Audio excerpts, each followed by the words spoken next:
After the Christmas break, two twin sisters, Alicia and Ada, came to visit their mother. However, one of the sisters has a boyfriend from Thailand who she visited right before her mother. Can you tell which one?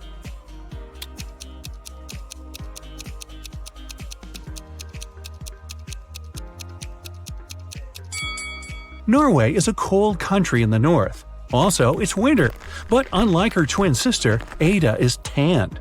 It's probably because she just spent her vacation in some warm country, like Thailand, at her boyfriend's place. So it must be her.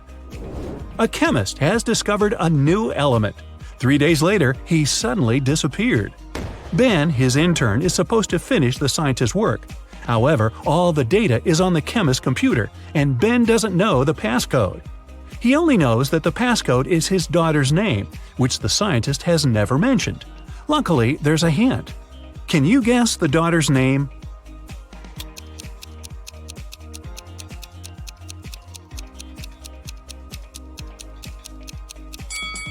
Her father is a chemist, so the key must be something related to chemistry.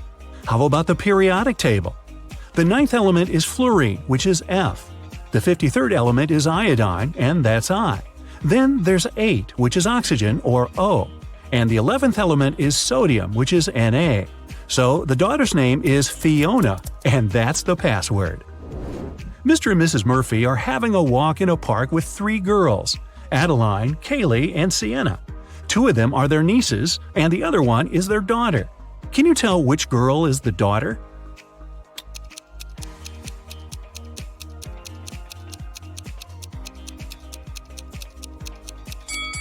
Their daughter is Adeline.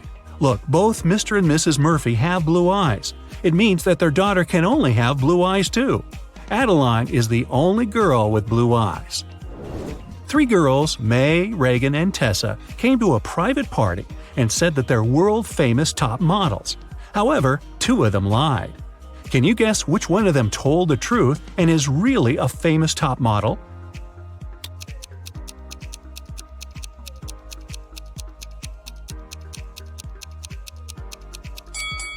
She must be wearing a real designer purse and not a copy. Look, the logos of Reagan and Tessa's Dolce & Gabbana purses are wrong, so these girls must be lying. It seems like the real model is May. Gabriel noticed a beautiful woman in a park and came up to meet her. They talked for hours and, among other things, he learned that she's a music teacher, has 3 siblings and a niece. Gabriel asked her out on a date, but the woman said she'd only agree if he guessed the name of her niece. Gabriel says it's impossible and asked for a hint. The woman said just 2 words, 3, 6. Can you help Gabriel guess the name?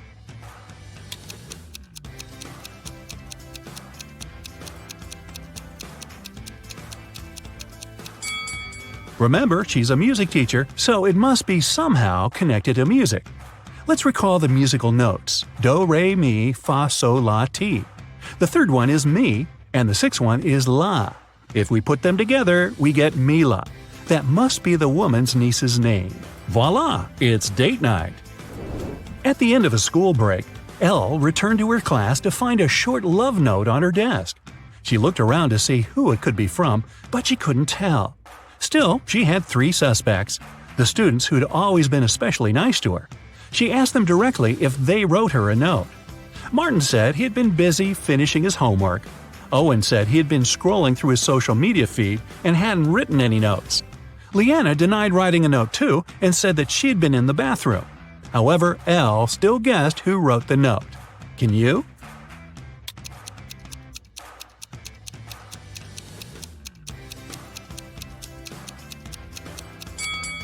Look, Leanna's hands are covered in ink. If she really was in the bathroom, her hands would be clean. So she must be lying, and she must be the one who wrote that note. Hey, don't be shy. After a summer break, all students returned to school. 4 friends started to talk about what they had been doing all summer. It turned out that all of them had been traveling. Addison said she and her family had taken a trip to Moldova to visit her grandma. Ash said he and his girlfriend had spent the whole 2 months in Venezuela. Joshua said he'd visited Narnia, and Kira had been to several Asian countries. However, one of the friends actually stayed at home the whole time. Can you tell who?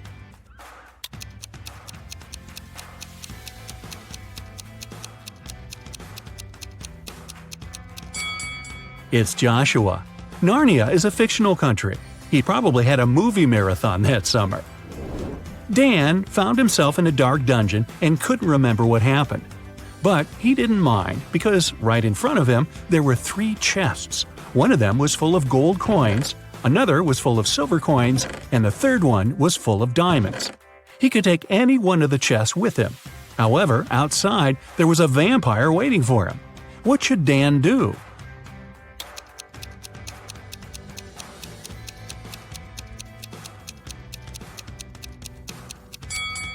Dan should take the chest with the silver coins. Vampires are afraid of silver, so he'd be able to walk past the vampire. Ka-ching! Ms. Harrelson reported that someone had broken into her house and stolen her grandma's golden watch. Detective Callum was up for the case and interrogated the woman.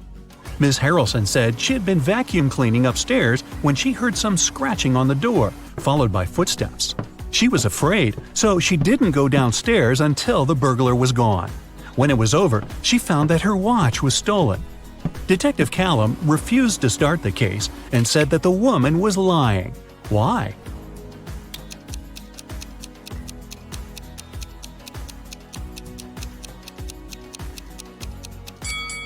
Ms. Harrelson said that she had been vacuum cleaning when she heard the noise.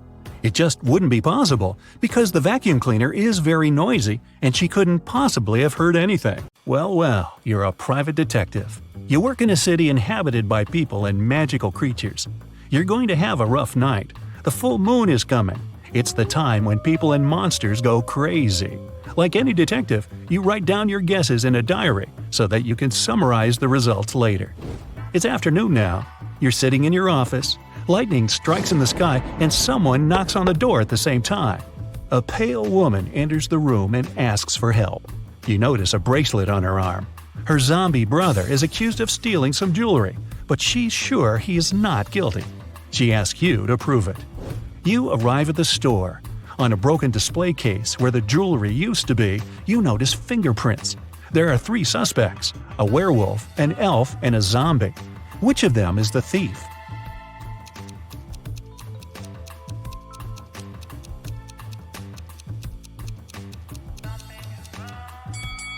The elf. The zombie has skeleton hands, and the werewolf has hairy paws. Only the elf could leave human-like fingerprints. You drive through the streets and see a group of suspicious people standing by the riverbank. You stop and get out of the car. The people notice you and sprint in the opposite direction. You run after them on the sand along the water, but can't catch up. You look around but don't see anyone. Then you figure out it was your hallucination triggered by long sleepless nights. How did you figure that out?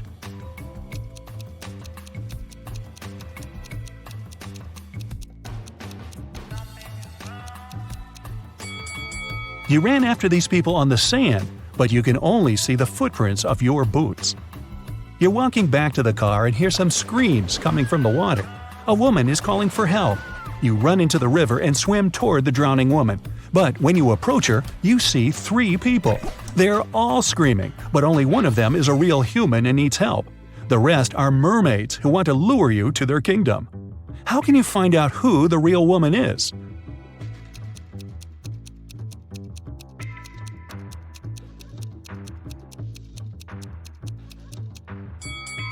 Dive and check who has a fishtail. You save the woman and go to the car. It starts raining. You don't want to catch a cold, so you decide to change your clothes in your apartment. But suddenly, you hear someone scream for help outside. You run out of the apartment and forget to lock the door. A woman is crying in the street. She's standing near the road. In the distance, you can see a car leaving at high speed. The woman says her new car has just been stolen. You get into your vehicle and start chasing the criminal. The suspect gets out of the car and runs toward an abandoned house. He climbs over the fence and disappears inside. You go there after him. In a small hall, 5 zombies are walking in different directions. But zombies don't drive cars. One of them is the thief pretending to be a zombie. Who is it exactly?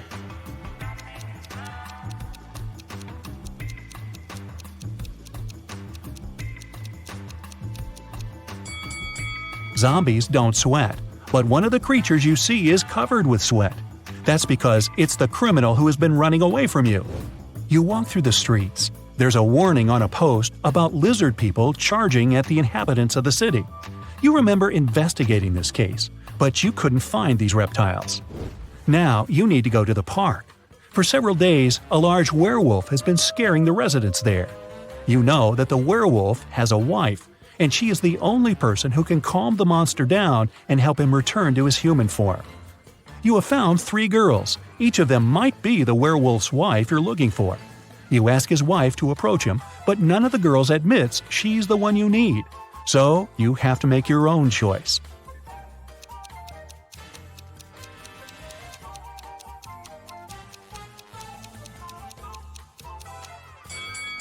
Do you see some wool on this girl's clothes?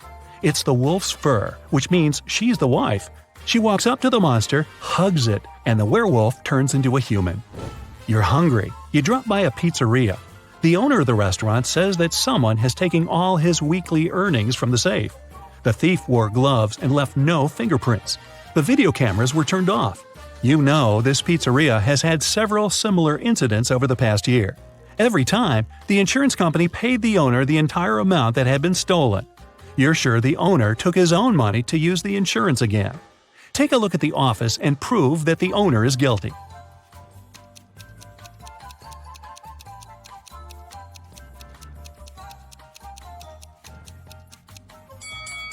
Look at the air vent. Behind the grated hatch, you can see the bundles of the stolen money you've been looking for. There's a long night ahead, and you're feeling sleepy. You go to a small cafe to get a coffee. You give the money to the saleswoman and take the cup with the drink. You take a sip and realize the woman is in danger right now. How do you know that?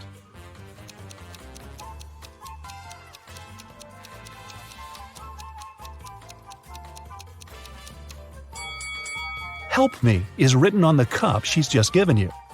You decide not to leave the cafe and sit down at the table. You can see a man in a black raincoat and hood sitting at the other end of the room. The girl behind the cash register is looking at him wearily. You look at this visitor for a few seconds and realize he's a vampire. What makes you think that?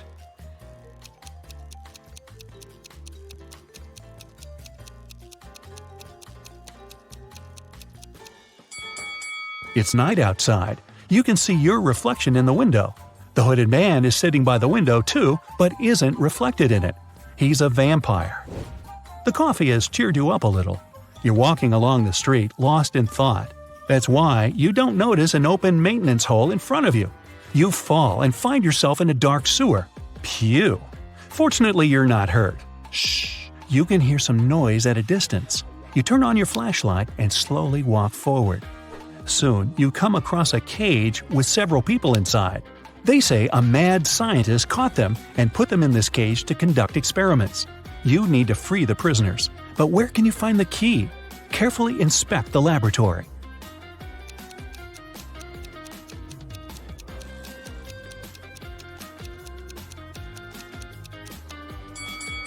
One of the jars with chemicals standing on the shelf has a key inside. You take it out and are about to open the cage, but the scientist returns. He tells you not to do this. The people inside are actually mutant lizards. The scientist admits that he accidentally turned regular crocodiles into humans. The scientist managed to catch these monsters and put them in this cage. He's going to turn them back into reptiles and let them go. The prisoners say they are humans, and the scientist lies. Who do you believe?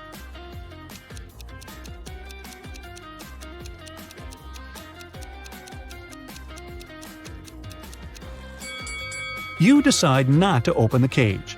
Inside, next to the people, you can see pieces of faded skin and scales.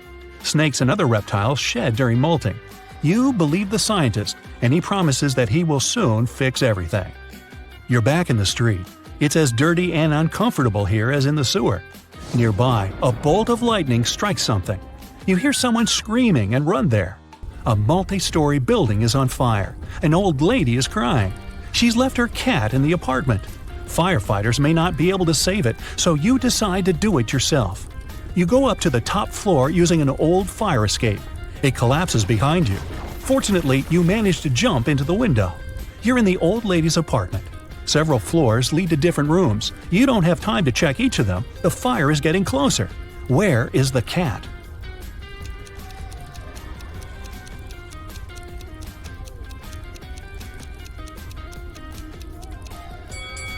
That door is scratched at the bottom. Those are claw marks. The cat must be there.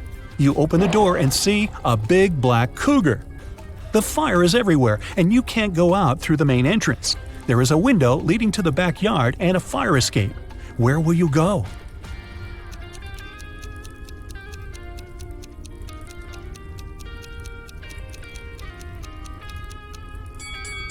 The fire escape collapsed when you were trying to get into the apartment. In the window, you see the tree. James is a famous vlogger. He arrives at an abandoned haunted castle to film a video. James hasn't even entered the house yet, but he has already spotted 5 weird things about this place and freaked out. Can you see them too?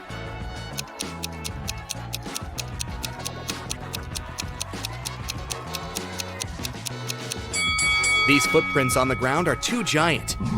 It's winter, but this cherry tree is blooming. It should be the moon in the sky, not Saturn. Also, this black cat has 4 paws, but leaves footprints from only 3. James walks around the castle and gets lost in the garden maze. But in a while, he arrives at the front doors. Can you guess which way brought James here?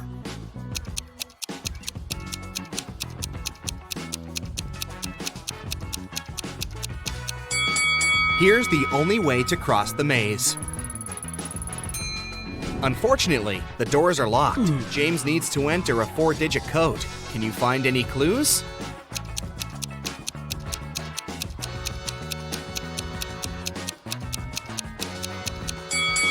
Take a closer look at the door.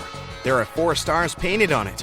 The first one has 5 rays, the second has 4 rays, the third one, 9, and finally, the fourth one has 7 rays. Therefore, the correct code is 5497. James enters the castle. It's very dark. Suddenly, someone grabs his camera and runs away to the library. James follows the thief. In the library, he faces a werewolf, a vampire, and a lady ghost. James questions them all. The werewolf says, "I only come here for magic books to find a way to become human again. I'm not involved in the robbery." The lady ghost says, "Someone spilled cherry juice on my favorite dress. I spent an hour in the bathroom trying to clean it. I didn't see anything suspicious." And the vampire says, "It's early evening now. I got up just a minute ago. Why would I need your camera anyway?" Who is lying?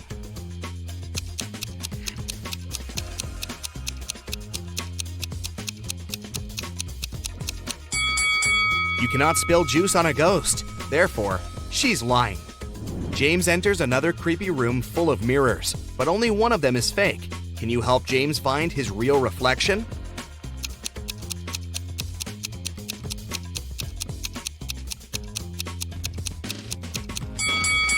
Only the second mirror shows the truth. Oh, yeah. James enters the toilet room, but all cabins are occupied. Can you spot a zombie among the visitors?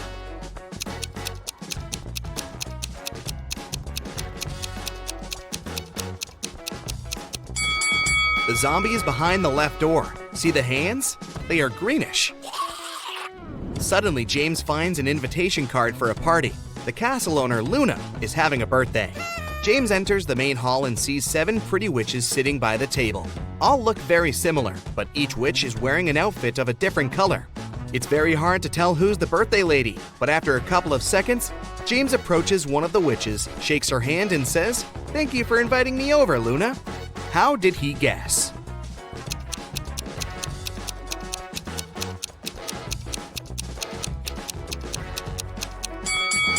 Take a look at these gifts. Each witch brought a box wrapped in the color of her outfit, but the green box is absent because Luna is wearing the green dress.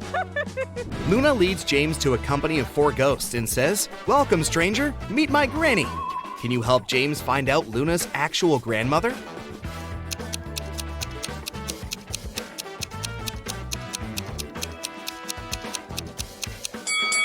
It's the third ghost. She's wearing the same brooch as Luna. One of the witches, Zelda, likes James and wants to impress him. She shows him some pictures of her fabulous vacation, but James spots fake right away. How?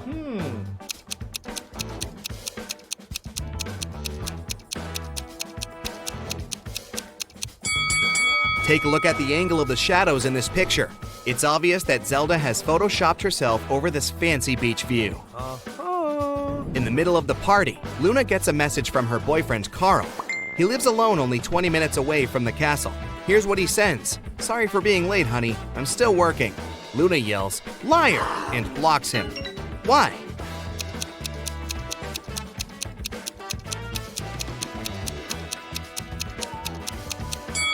It's because of his selfie. There's a lipstick mark on the glass in the kitchen. Luna breaks up with Carl and uses a magic spell to teleport 3 handsome wizards to her dinner. When they arrive, Luna asks them just one question. "Do you guys have a girlfriend?" Magnus replies, "Lady, I work around the clock. I'm too busy for romance." Tristan says, "Oh no, I've never had any serious relationships." Ambrose replies, "Nah, I'm too picky. I'm still searching for the one." 2 guys are lying. Can you guess who?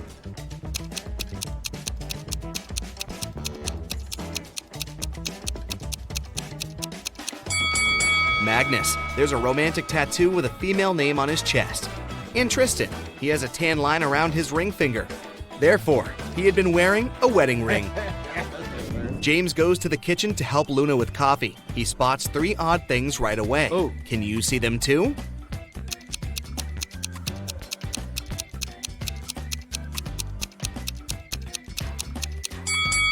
The candle flame painted on the canvas is moving. There's a zombie hiding on the shelf behind the jars. And also Luna puts salt in the coffee pot. Luna comes back to the hall and sees that someone had scratched her favorite oil painting on the wall. She interrogates 4 suspects among her guests. Magnus says, "Whoa, I haven't even noticed the painting." Sophia says, "Sorry, I was having a phone call."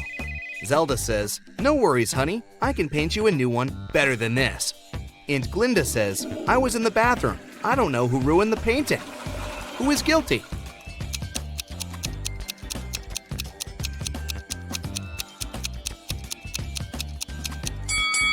Glinda. Her nail polish has the same color as the scratches on the painting. Luna takes James to the garden and turns him into stone.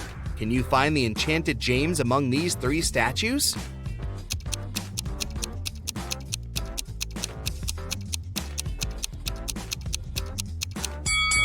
There shouldn't be any grass under a real statue. Meanwhile, James has only been a stone for a few minutes. Therefore, we need to choose the only statue with grass underneath.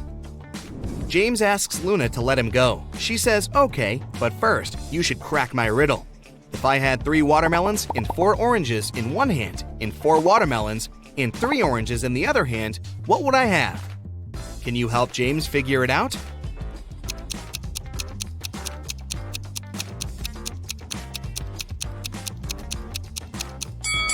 To solve this riddle, we need to think literally. The correct answer is, she would have very large hands. James wakes up in a dusty basement. He wanders around and finds 3 doors, but each way is guarded by a creepy magical creature. A hungry vampire is hiding behind the first door, and a fire-breathing dragon is waiting behind the second door. And there's a giant mutant rat behind the third door. Can you help James choose the best option?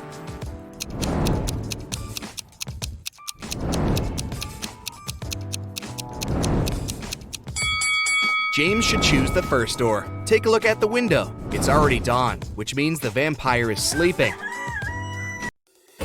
Hey, Brightsider. You're going to have loads of adventures in 3, 2, 1.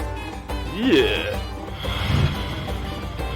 So, you just wanted to go on an exotic vacation, but you ended up inside an Egyptian pyramid, and it's full of spooky mummies. The only way to get back home is to solve these riddles. Yeah. You've fallen down a tunnel, which means you can't go back the same way. Uh-oh. There are 3 doors in front of you with snakes, scorpions, and scarabs behind each of them, respectively. Uh-oh. You need to choose the safest one.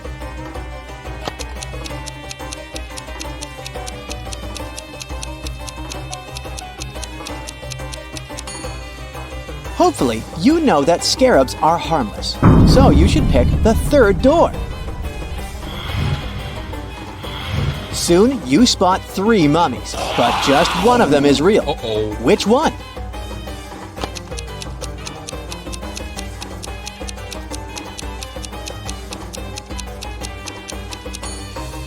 Look at the third one.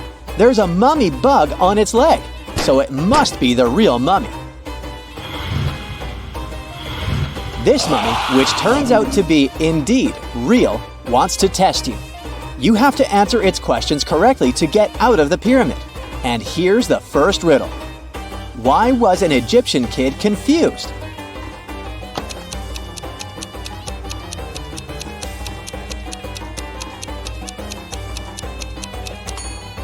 That's because their daddy was a mummy.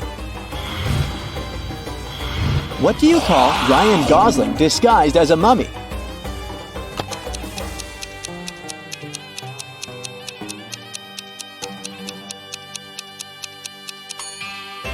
Ryan Gosling, of course.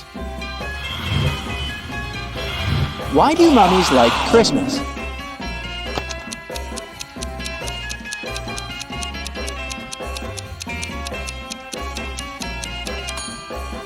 Because there are so many gifts and wrappings. That's why.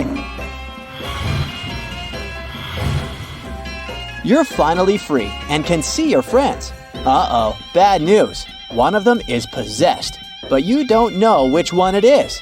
You can't bring them back home in such a state, so you gotta find out who is in trouble.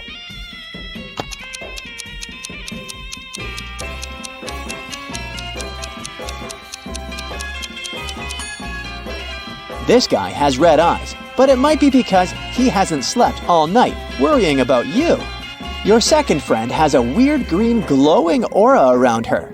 Can it be that sandwich she has in her pocket? It's surely gone bad, but look at this guy. His mouth looks weird.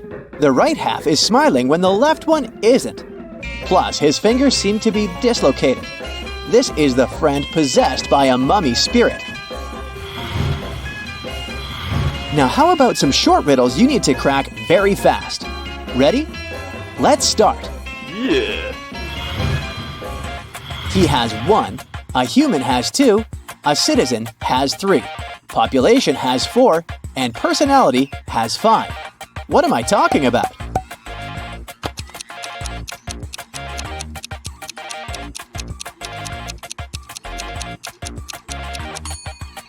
Syllables. Why is it so easy to weigh fish?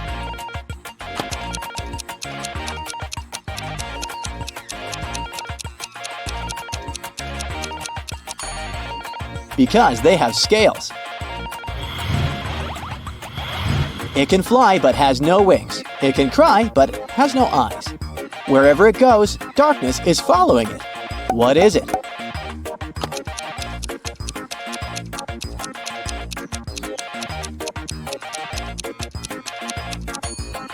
It's a cloud. I have one. You have one. If you remove the first letter, a bit is still there. Remove the second, and the bit remains.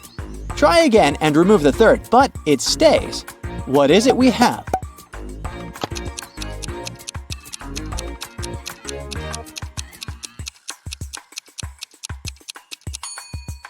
A habit. When you have it, you want to share it. But if you share it, you don't have it anymore. What is it?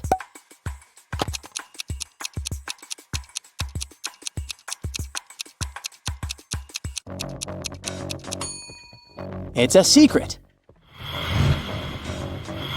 What kind of cup doesn't hold water?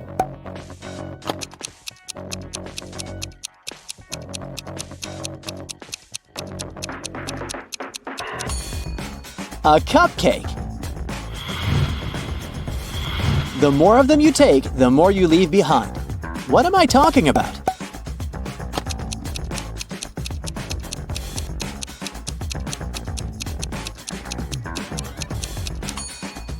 Footsteps. What did the thief get for stealing a calendar?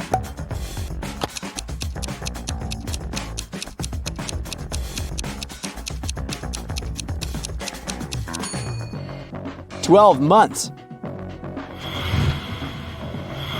You measure its life in hours and minutes, and it serves you by expiring. It's quick when it's thin and slow when it's fat. Its biggest enemy is the wind. The longer it lives, the smaller it becomes. What is it?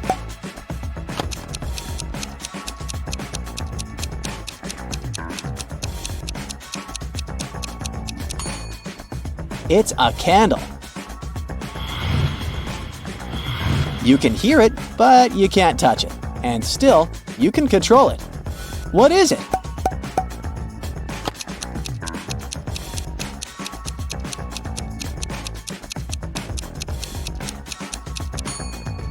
It's your voice. Add it to itself and multiply by 4.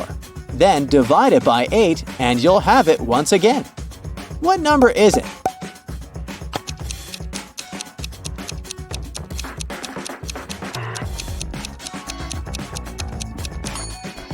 It can be literally any number.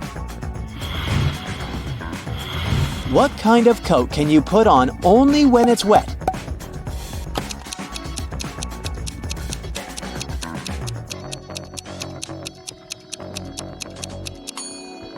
The answer is a coat of paint. John ordered a fishing rod that cost him only $5. The only problem is that he lives in a country with very strict import rules. They prohibit shipping any objects that are longer than 3 feet. But John's new fishing rod is a bit bigger than that. It's 3 feet and 3 inches long. How can it be mailed to the man in one piece without breaking the rules?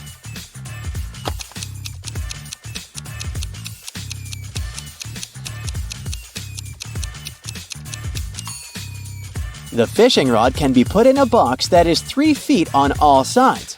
Then, the fishing rod will easily fit within the diagonal of the box, with a lot of room to spare. Once, Mrs. Smith, Peter, Paul, and Patrick's mom heard a loud sound of shattering glass coming from the living room. She ran into the room and saw that her favorite vase was broken. She spotted a football. She asked her sons what had happened, and each of them told her his own version of the accident. Peter said that Paul hadn't kicked the ball.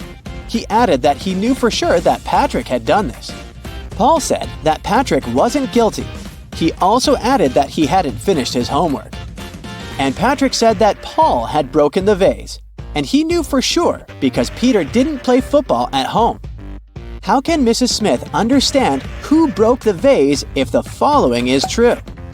One boy lied in both of his statements. 2 boys told the truth.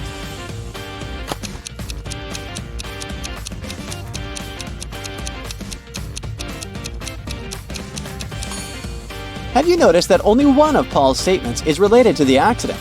The one in which he says that Patrick isn't guilty?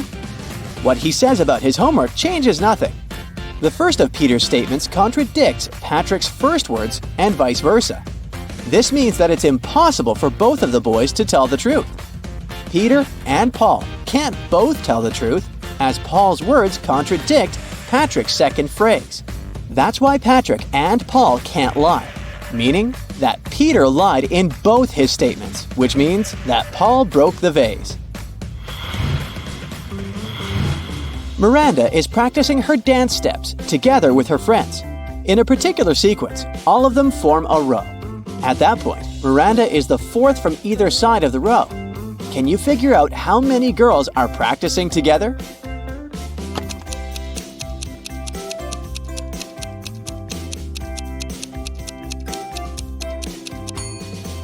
In total, there are 7 girls. Miranda is the 4th from either end of the row, which means there are 3 girls on one side and 3 on the other.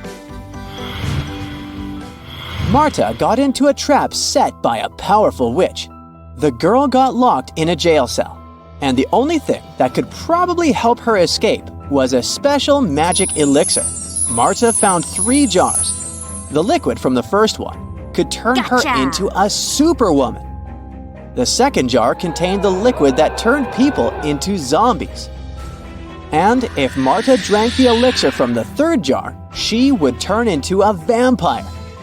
The effect of each elixir could last for half an hour. Which of them should Marta drink?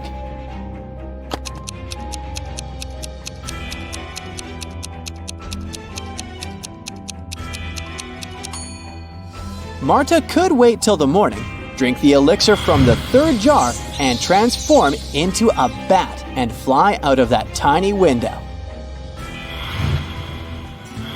In 2 years, this dog is going to be twice as old as it was 5 years ago. How old is the dog at the moment?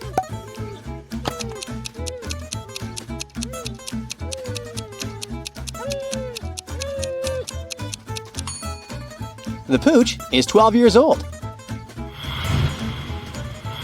Mia is 3 times older than Anna. 3 years ago, Anna was a year younger than Amelia is now. Olivia is twice as old as Anna.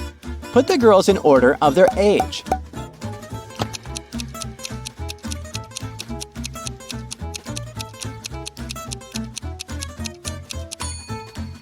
It goes like this: Mia, Olivia, Anna, and Amelia. Physicists have built devices to move it very fast.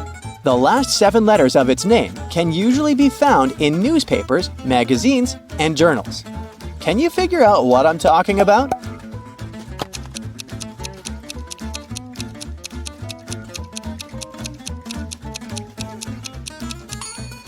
A particle.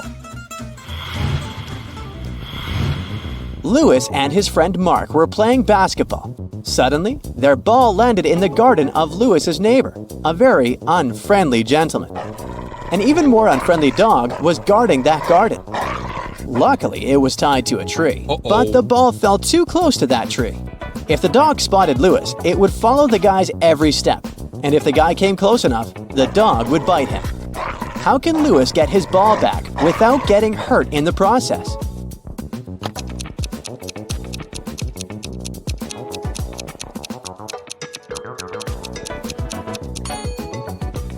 Louis should walk around the tree, staying out of the dog's reach. The dog will keep following him until the entire length of the animal's leash is wrapped around the tree. Then, Louis should grab his ball and run away.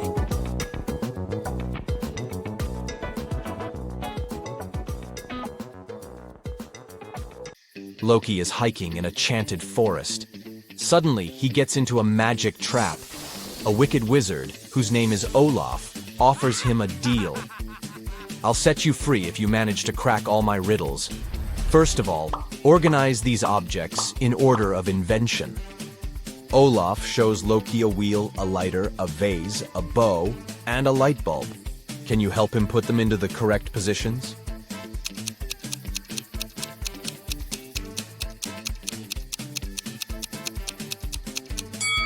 The bow is the oldest invention. Then goes the wheel, the ancient Greek vase, and the light bulb. And finally, the lighter. Next, Olaf shows Loki 2 pictures of his favorite fairy. Can you spot 3 differences between them?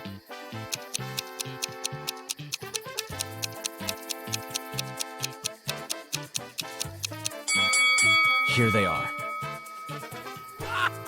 The next task for Loki is to guess a word. Even when it passes in front of the sun, it doesn't cast a shadow. What is it?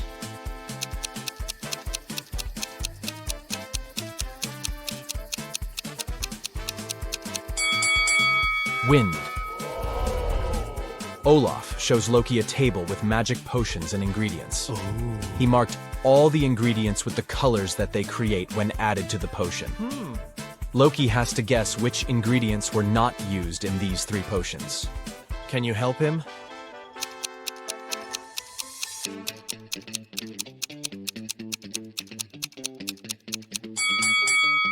We need red and yellow for the orange potion. For the blue one, dark blue and white. And for the dark green potion, we need green and black. So the extra ingredient is the pink one. Yeah. Loki cracks the riddle, and Olaf asks the next question. What stones will you never find in a river? Do you have any clue?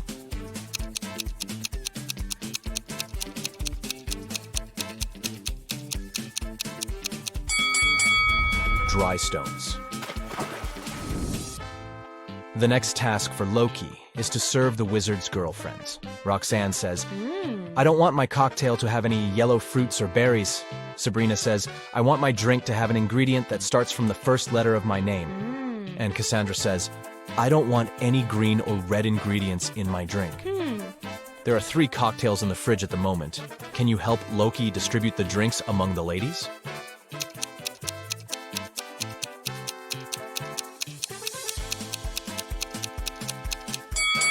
The second cocktail is yellow, so it doesn't have anything red or green. It's for Roxanne. The first one is for Sabrina, because it has strawberries. And the third drink is a blueberry milkshake, so it fits Roxanne's order. Oh, yeah. Olaf is satisfied with Loki's intelligence, and he offers him a job. Yeah. Loki agrees and becomes the wizard's assistant. His first task is to clean the kitchen. Meanwhile, Olaf goes into the woods to collect some herbs. He comes across a toxic swamp and immediately gets sick. He needs a special potion. So Olaf sends Loki a letter with his crow. I need your help. Here are several recipes. Don't go anywhere. Prepare one potion and send it to me with the crow. Which potion should Loki make? Can you help him?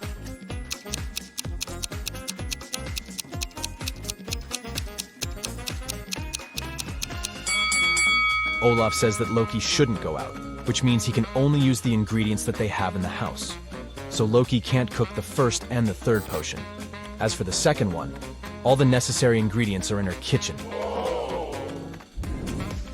Olaf gets better, but he still needs to stay in bed. So he sends Loki to the pet shop. The task is to buy a new cat. Olaf wants it to look like the cat that lived with him before. It must have green eyes and a one-color tail. Also, it shouldn't have any black wool. And it shouldn't be tabby. Can you help Loki find the right cat for Olaf?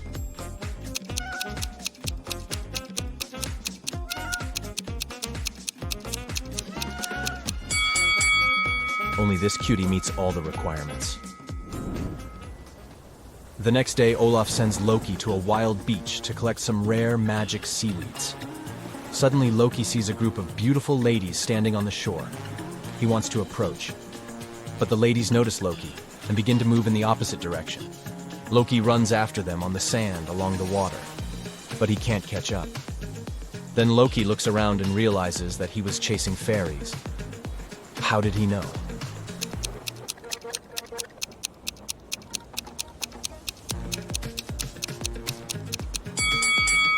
Loki ran after those ladies on the sand, but he can only see his own footprints. The fairies were flying.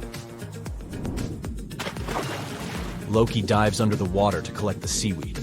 He sees a little mermaid there. Then he floats to the surface and dives again. Can you spot 3 differences under the sea?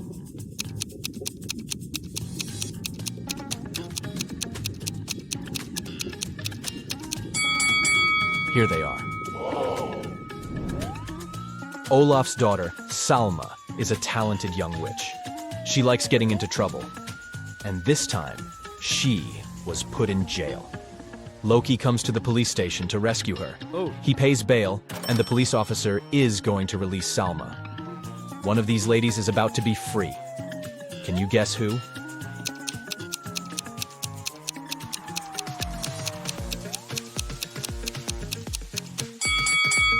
Take a closer look at the photo in his hand. Salma has brown eyes, so he should release the second prisoner. Loki and Salma should go back to the wizard's house, but the enchanted forest has many unexpected surprises. There are 3 possible routes they can take. There's a fire-breathing dragon sleeping in the first passage. There's a young magician hanging out on the second road. He hates all women, and he turns them into stones every time he meets them. And the third road runs through a toxic lake. Breathing its vapor is fatal for any living being. Which way is more or less safe?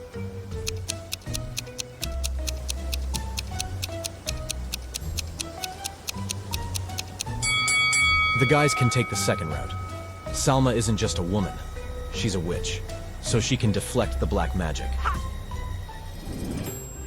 The guys keep on walking and see an amusement park. The owner is very upset. Someone has stolen many tickets from the register. Loki offers to investigate this case. First of all, he looks through the footage. He's sure that the thief is still in the park. He questions 3 suspects. Billy says, I rode the carousel and I got very sick, so I wouldn't ride anything else, even for free. Miles says, I'm celebrating my 17th birthday today. My friends and I rode the roller coaster 3 times, and now it's time to go home. And Jessica says, I only visit the Ferris wheel. It's my favorite.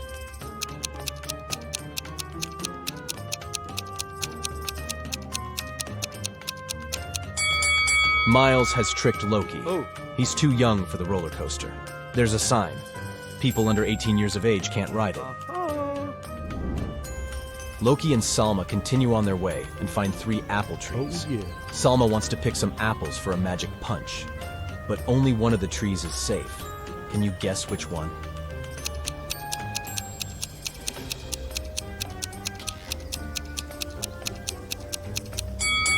All the footsteps are leading to the first tree, but not a single animal walked away from it, so it probably has some hidden danger. There are some creepy runes on the trunk of the second tree, so it's probably cursed. Therefore, they should choose the third tree. The guys are picking the apples and putting them in Salma's hat, and suddenly they meet someone very curious. Crack this rebus if you want to know who.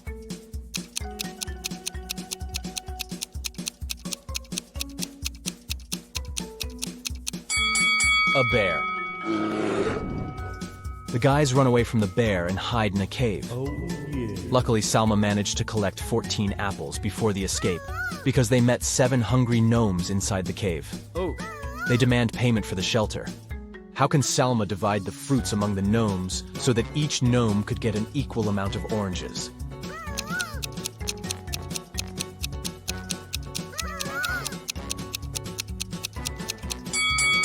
It's impossible because Salma doesn't have any oranges, only apples. Finally, Loki and Salma return to Olaf's house. Loki takes a look at the porch and says, wait a minute, something has changed since I last saw this porch. Look, I have a picture. Can you spot all the changes?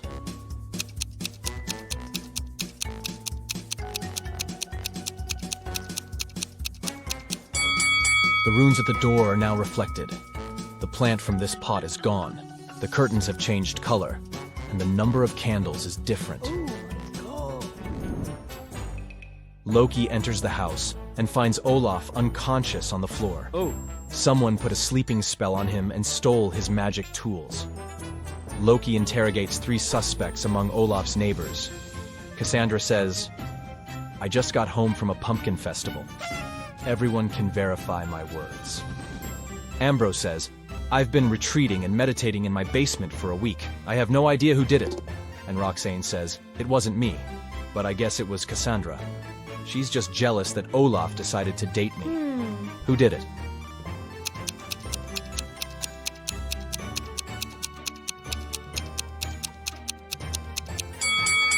Take a closer look at the witch's cauldron in Ambrose's house. There's an engraving saying Olaf's property, so he's the thief. A wealthy man, Mr. Johnson, had a precious vase that he valued more than all other belongings. One day, the vase disappeared. The man was miserable. An hour after he discovered it was missing, he got a message. If you don't come here in 10 minutes with $100,000, your vase will be broken. There was a photo attached to the message. Mr. Johnson realized it was some hotel. In that area, there were 3 of them: the Hero of California, Hummingbird, and Youth Hostel. Where should the man go?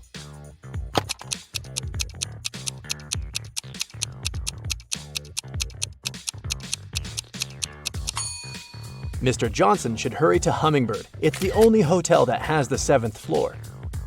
Amanda was in the middle of a burning room.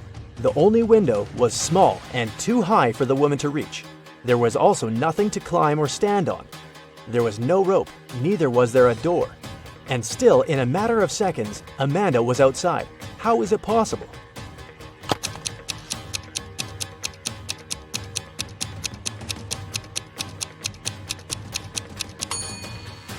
There was no door in the room. The woman just ran out through the doorway. A woman is sitting in her cabin in Ohio, but 4 hours later, she gets out of her cabin in Arizona. How did she do it?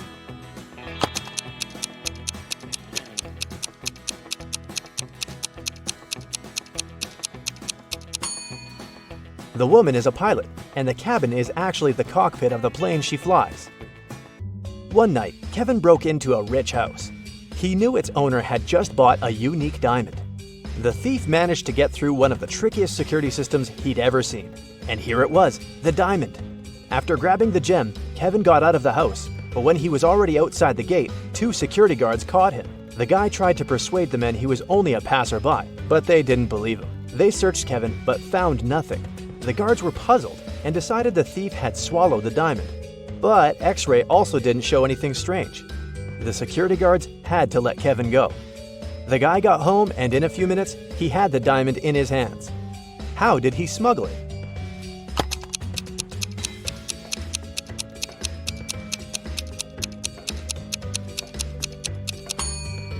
When Kevin broke into the house, he wasn't alone.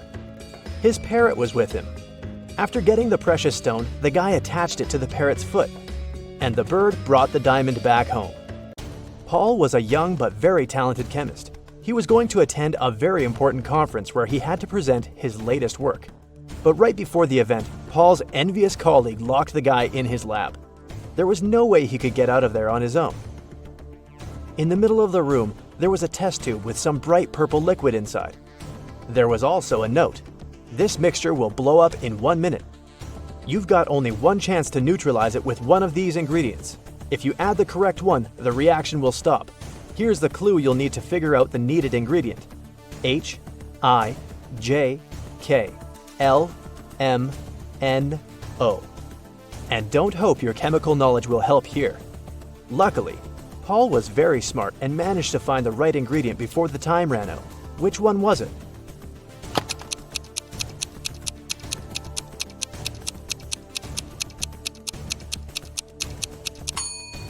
It's a row of letters from H to O.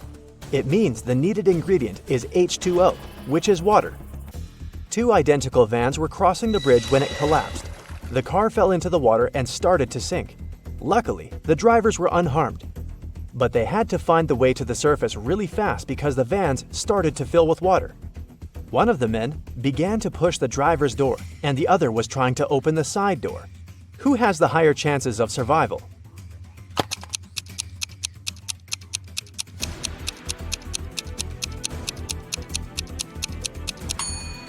The first driver won't be able to open the door because of the water pressure. But the side door in the second car is a sliding one. With some effort, the second driver will be able to open it and escape.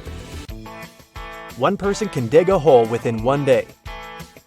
Then, how long will it take 2 people to dig half a hole?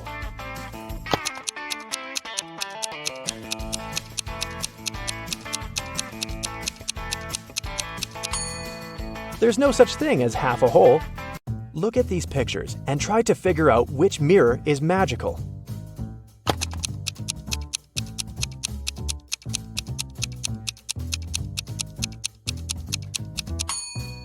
It's the one on the right. It shows the man wearing a mustache, but in real life, his face is clean shaven.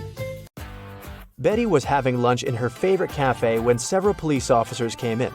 They were looking for a criminal who had escaped from the police station the day before. Betty started to look around, examining the visitors. She spotted the criminal even faster than the officers did. Who was it?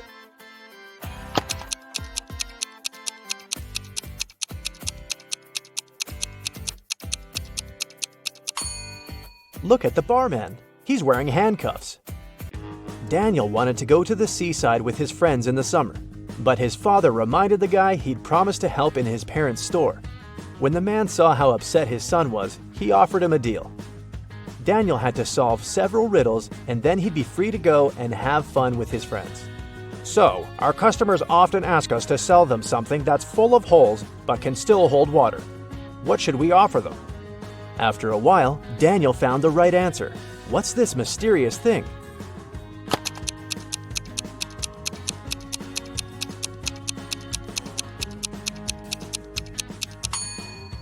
It's a sponge.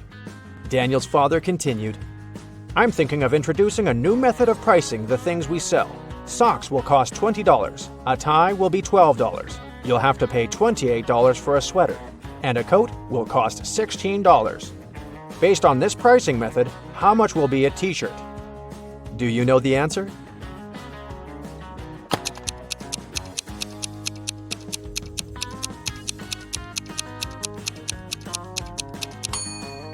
Daniel was confused at first, but then he realized the correct answer was $24.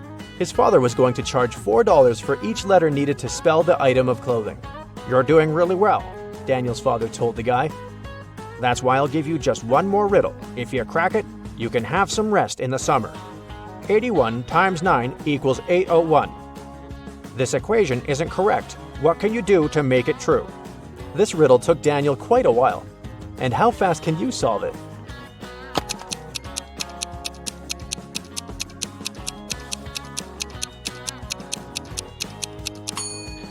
All Daniel had to do was turn the equation upside down. Luckily, the guy managed to figure it out. He got 108 equals 6 times 18. Jason was a courier who regularly delivered food and other stuff to Mrs. Brown. The elderly lady really liked him a lot. She trusted him enough to let the guy use her spare key. The lady kept it under her doormat. When Mrs. Brown was away, Jason would take this key and leave everything he brought inside. One day, the guy came to the woman's house and found out the key wasn't in its usual place. He rang the bell, and a man he'd never seen before opened the door. "I'm an electrician," he said. "I was fixing some lighting problems in the living room, and the elderly lady is resting now." Jason immediately called the police. Why?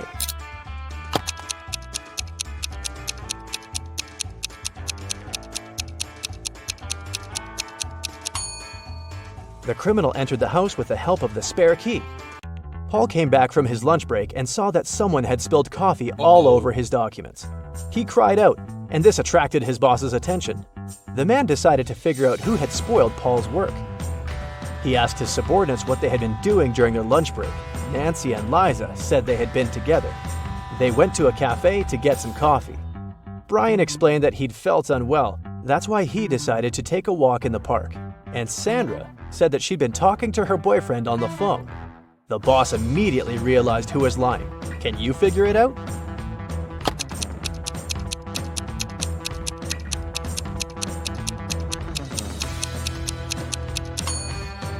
It was Sandra. There's a sign on the wall that prohibits the employees to use their phones in the office. It means the girl couldn't be speaking with her boyfriend. A wealthy businessman disappeared right from his home one afternoon. His wife called the police. The detective arrived and questioned everyone who was in the house at that time. The cook said that she'd been preparing dinner and hadn't left the kitchen. The maid claimed she had been cleaning the dining room after the businessman and his wife had had lunch. And the wife said that after lunch, she'd been sunbathing and swimming in the pool. The detective immediately realized who was behind the man's disappearance. Do you know the answer?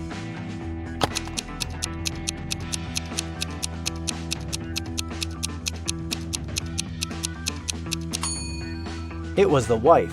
Look outside. It's late fall and there's no water in the swimming pool. Jeffrey was on a plane, ready to have his first parachute jump, when he started to panic. Without putting on his parachute, the guy jumped out of the plane, and still, he remained absolutely unharmed. How is it possible?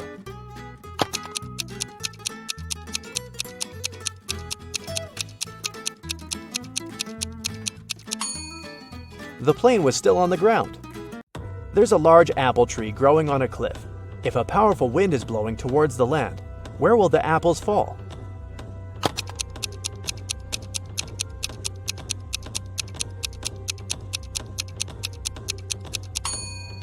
In any case, they will fall down. Mr. and Mrs. Luce have 7 daughters. Each daughter has 1 brother. Can you tell how many people there are in the family?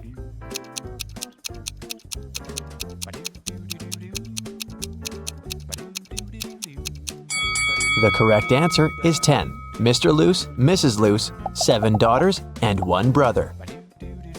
Dr. Luce is a world-famous chemist. Wow. He has just arrived in London to attend an international science seminar. The next morning, the lab cleaner found Dr. Luce unconscious on the floor. One of the 6 lab assistants poisoned the chemist. The names of the 6 assistants are Austin, William, Oscar, Leo, DJ, and Robert. To solve this case, lab managers called the local detective, Mr. Smith. Dr. Luce left this mysterious note on the table. Here's what he wrote: 76, 20, 44, 79, 16, 22, 7.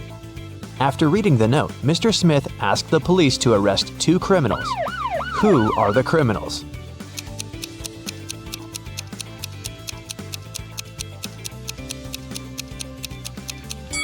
Oscar and Dustin. Remember that Dr. Luce is a chemist? He encrypted the names of his enemies using the periodic table hanging on the wall. Dr. Luce got better and returned to his work in the lab. He invited a young scientist, Oscar, for a job interview. His resume was too good to be true, so Dr. Luce decided to check Oscar's logical thinking. He offered Oscar to solve this number puzzle. Oscar cracked this task right away. What about you? Here's a little hint. You should read this puzzle from left to right and from top to bottom. Question 1. What are the next 2 rows of numbers? And question 2. Why?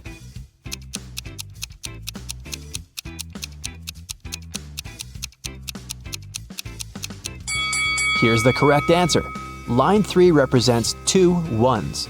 Line 4 then becomes 1 2 and 1 1. Line 5, therefore, is 1 1, 1 2, and 2 1s. Using the same logic, we can now decode line 6, 3 1s, 2 2s, and 1 1. Line 7 is 1 3, 1 1, 2 2s, and 2 1s. Dr. Luce hired Oscar and took him to the basement of the lab, but someone has changed the password on the door. Can you help the guys guess the code?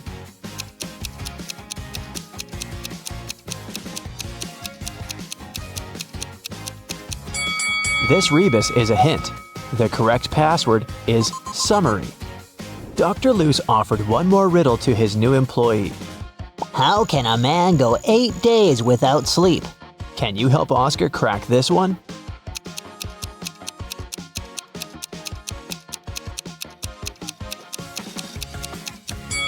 The correct answer is easily, because people sleep at night. In the basement, Dr. Luce found out that someone had stolen his latest innovation, a superhero costume. Oh no! He had questioned 3 suspects. Jack, the cleaner, said, I've been cleaning the floor in the hallway all morning. I haven't entered your office yet. Peter, the lab assistant, said, I was working on my own project, and besides, I don't have a key to your private office. And Dr. Luce's wife, Helen, said, You never tell me anything about your work. How would I know what to steal? Dr. Luce took fingerprints from the closet where the costume was. But he found only his own fingerprints. Who stole the costume?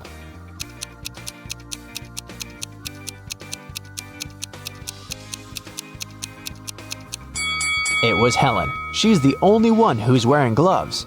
Oh. After a short interrogation, Helen confessed that she had sold the costume to Dr. Luce's major enemy, Dr. Phillips. Dr. Luce went to his lab to take his invention back. A creepy guard stopped Dr. Luce at the entrance and asked for a password. Can you help Dr. Luce find out the code? See the sign on the wall? You should rearrange these letters to spell just a single word.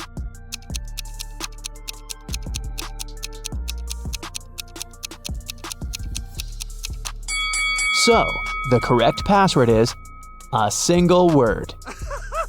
Dr. Luce entered the building and found himself in a strange place guarded by 2 people. One of the guards always says the truth, while the other one always lies. Dr. Luce doesn't know who is who. He can only ask one question to escape. What should he ask?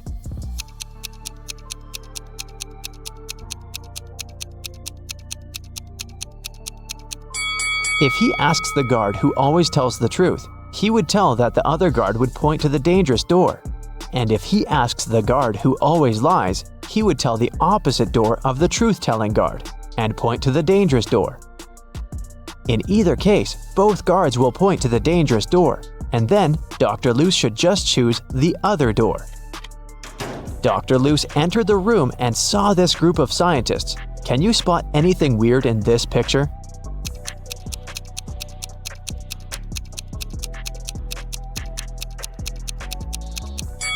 The scientists are holding 4 slices of pizza in their hands. but only 3 pieces are missing from the pizza box. Dr. Luce entered Dr. Phillips's office. The room was empty. Can you help him find anything suspicious?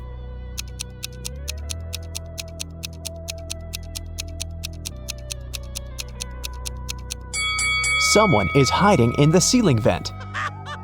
Suddenly, Dr. Luce saw Dr. Phillips flying around in the superhero costume. He grabbed Dr. Luce, took him to the top of a mountain, and left him there alone. Dr. Luce wandered around and found 3 tunnels. There's an angry, hungry lion in the first tunnel. There's a huge fire in the second tunnel. And the third tunnel leads through a dinosaur lair. Which way should Dr. Luce choose?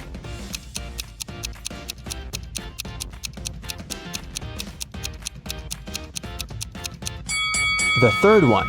Dinosaurs became extinct millions of years ago. Dr. Luce came to a village and asked the local farmer, Rick, for a glass of water. Rick told him that he'd been struggling to divide his entire land between his 2 sons. Both of the sons have been very good to him. And now Rick's only wish is to treat his sons fairly and divide his land equally between them.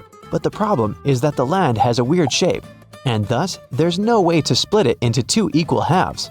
Dr. Luce said, I have an idea. It can guarantee that the land will be divided in a manner that will satisfy both sons. Can you guess what's on his mind?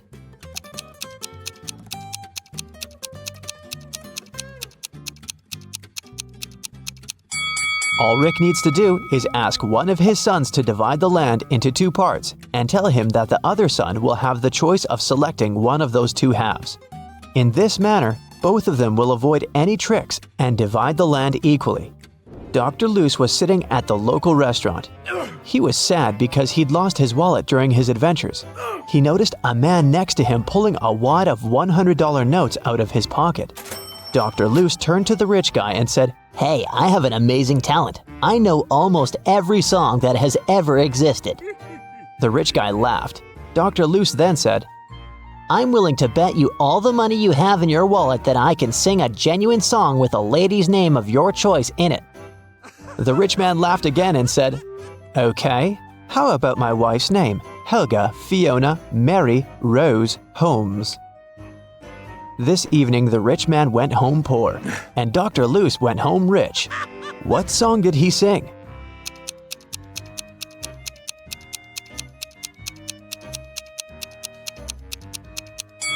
The Happy Birthday Song. The villagers told Dr. Luce mystical legends about the local forest. He liked creepy stories and decided to go there and see it for himself.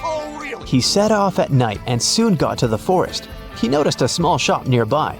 The seller said, Hey bro, don't go to this forest unequipped. Take this magic potion.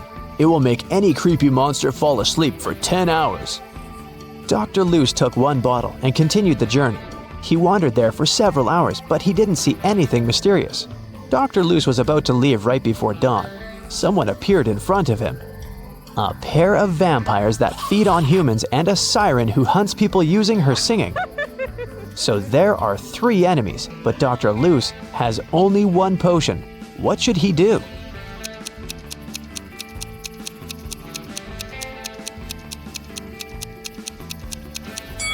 The sun will rise in a few seconds, and vampires will run away. That's why he should pour the potion at the siren. Dr. Luce found an abandoned castle. As soon as he entered, someone locked the door. Dr. Luce found 3 ways out, but all of them were dangerous. The first path was full of hungry wolves. It was impossible to get through. The second passage was guarded by 5 vacuum cleaner robots that were reprogrammed to hunt down humans. And the third passage was filled with molten lava. What door should he choose?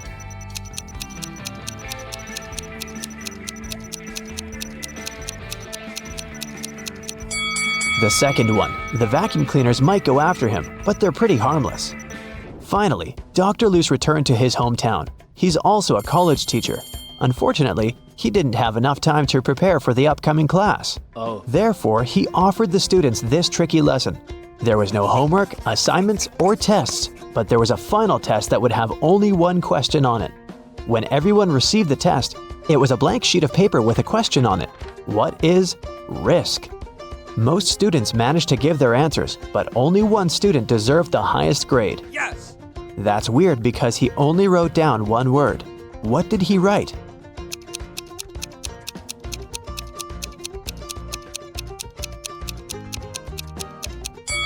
His reply was this.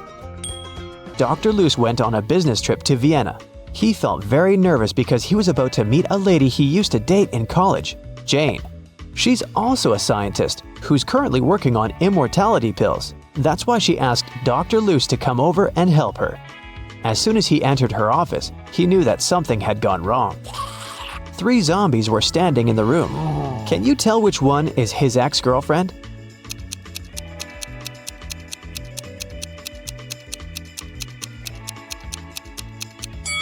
Take a look at Dr. Luce's hand. He has a tattoo, T plus J. So his girlfriend is the second zombie because she has a tag on her foot that says Jane. 3 girls are fighting over a doll. It belongs to one of them, but each of the 3 says it's hers. Who do you think the real owner of the doll is?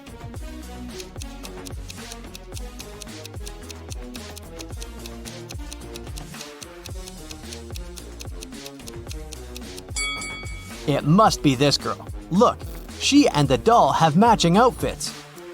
It's Halloween and some people got dressed as ghosts, but there's one real ghost among them. Who do you think it is?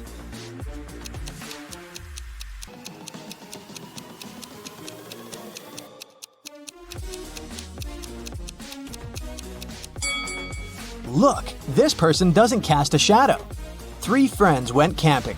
2 of them are real people, and 1 is a robot. Take a closer look at the photo of them and tell me who you think the robot is.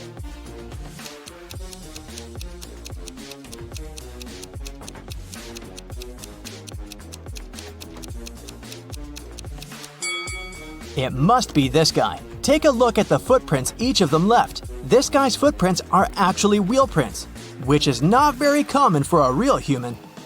Amanda and her mom are participating in a game show. It's the final round, and Amanda's task is to figure out which of these 2 women is her mom. Both women are wearing masks, so Amanda cannot see their faces. Can you help her?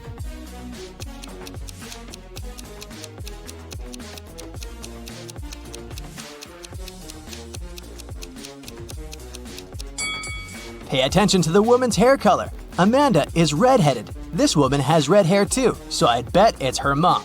In any case, Amanda must know what color her mom's hair is, so she's safe here. Local police got information that their little town had been invaded. Officers started walking around asking for people's ID cards.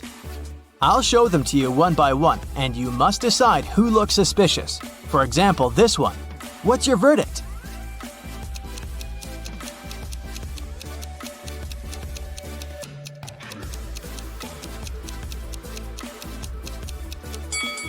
Look at this guy's birth year.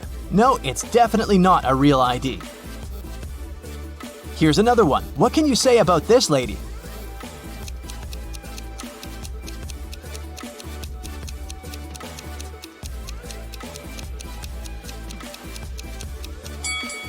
Look at her place of residence. It's just the name of some place. There's no mention of a state or country. Nope, this person is suspicious too. The next person is this young lady, and here's her ID card. Do you see anything suspicious?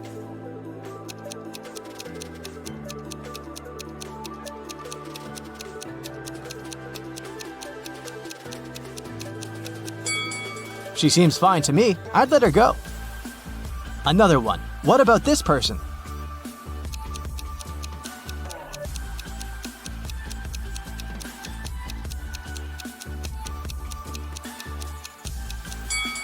This time, pay attention to this photo. All document photos should have a white background. This one isn't an officially issued ID card, so I'd say he's suspicious. I have the last suspect for you. What do you say? Is there anything we should be concerned about?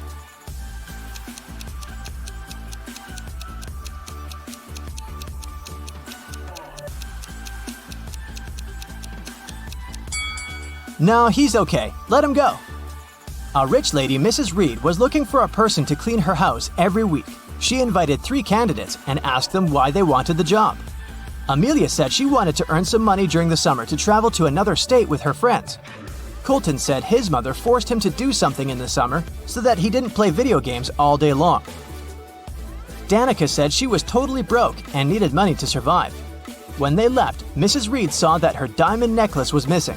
She guessed that one of the candidates had stolen it, so she invited them again.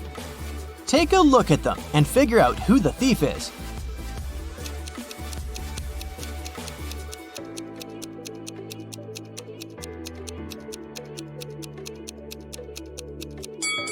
It's Danica. She said she was broke. The last time she was there, she was wearing old clothes. But look at her now. She has new clothes, gold earrings, and an iPhone. She must have stolen the necklace and sold it. On a snowy winter day, police got a call that one of the houses in the neighborhood had been robbed. A detective visited people living there, but everyone said that they'd been staying at home because of the weather. Still, the detective understood who was lying. This person became the main suspect. Who is it?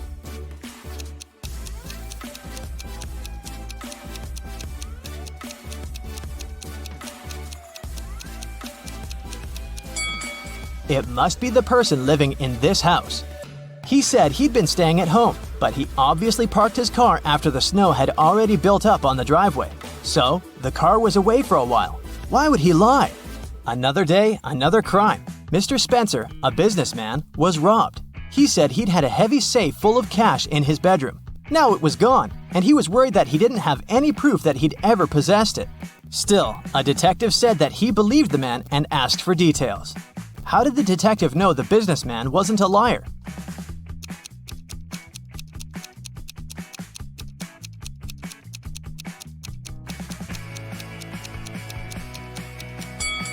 Look, there's dents on the floor. Something really heavy was indeed standing there for a long time. Mr. Morrison was the owner of a small company. Only 4 people worked there. One day, he came to the office and didn't find his favorite slippers. He always put them on while working. The man searched everywhere and finally spotted them on the roof of the building. Mr. Morrison was furious. He entered the office and started to question his employees. Daniel said, "I don't even know where you keep your slippers." Andrew said, "I'm terrified of heights. I have never climbed up there." Sandra said, "I'm wearing high heels today. I can hardly walk in them." Emily said, "I respect you too much to do it to you." One of the employees is lying. Who is it?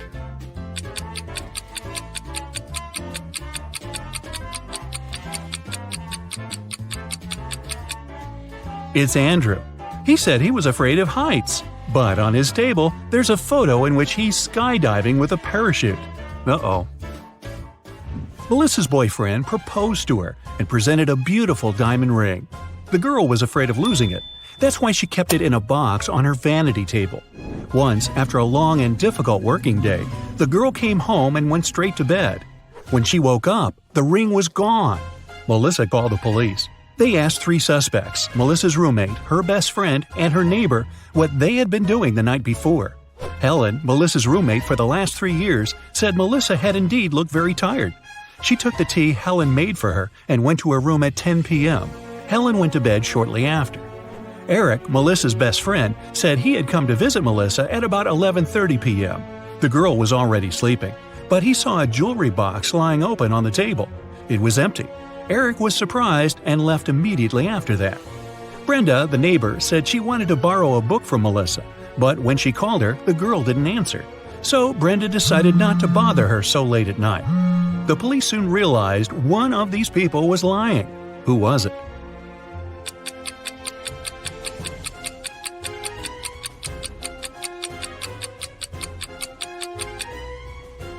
It was Eric. He was only asked what he had been doing the evening before, but he mentioned the jewelry box. He must have known the ring was missing because he took it. A group of friends went camping. They found a beautiful place in the forest near the river. They were planning to spend a week there, but on the 3rd day, Chris disappeared. The rest of the group gathered near a campfire to figure out where he could be. Paul said, "We didn't have enough firewood. I went deeper into the forest to get some. When I came back, Chris was already gone." Ashley said, "I was near the river washing my t-shirt. I stained it with ketchup during lunch." Nancy said, "I felt unwell, so I decided to take a nap. I was sleeping when an owl woke me up."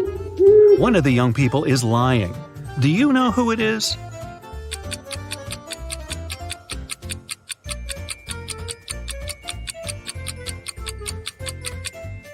It's Nancy.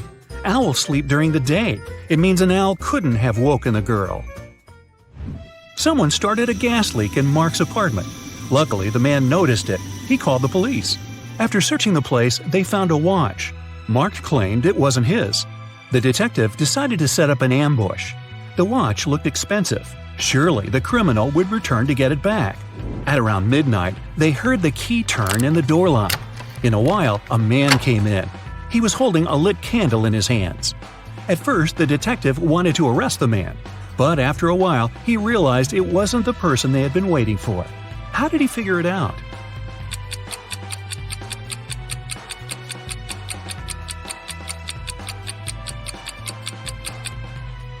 Whatever the man was doing in Mark's apartment, he wasn't the one responsible for the gas leak.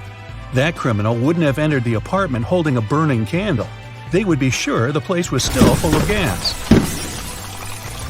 The police found out one particular gang was going to rob a bank. An undercover agent was sent to the restaurant where the criminals always gathered in the evening. His task was to attach a tiny GPS tracker to one of the gang members. Then the police would know about their location and would be able to prevent the robbery. The leader of the gang was the mastermind of the group. All other members were just muscle. The undercover officer had to be very attentive around the leader. The man could easily spot the device, but no other gang member would notice it. Where should the agent place the tracker?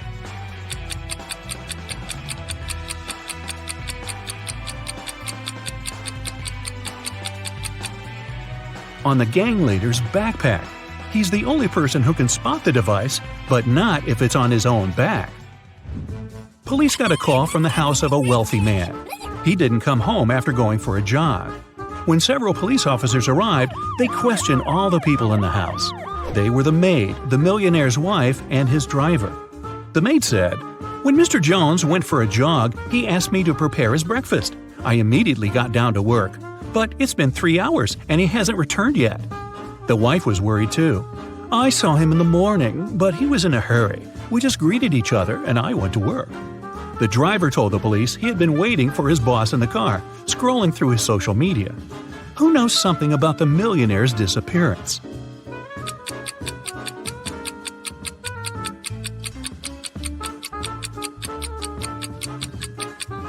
The maid is lying. If she had cut the apples for breakfast 3 hours ago, they would have already turned brown by now. Shirley got a new job as a sales assistant. She was extremely happy to receive her first salary. She went out for a walk in the park and decided to treat herself to some ice cream. She pulled out cash, but a powerful gust of wind has blown the money out of her hands. The girl managed to pick it up, but then she realized one $10 bill was missing. Shirley looked around. One of these people must have taken the bill. Can you figure out who it was?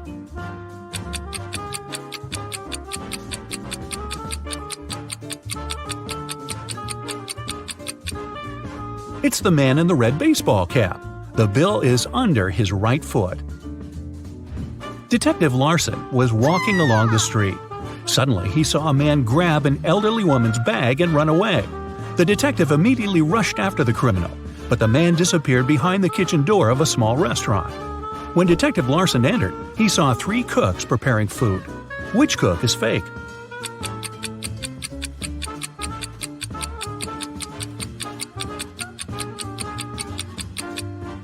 It's the man holding the salad bowl. He's the only one not wearing gloves. People began to disappear in a large town. 1 month after it started, the police came across an abandoned house. In its basement, they found 2 men. Each of them claimed that he had been locked up there and that the other man was the one to keep him in the basement. But it was clear that only one of them was telling the truth. Look at these men attentively and say who's the liar.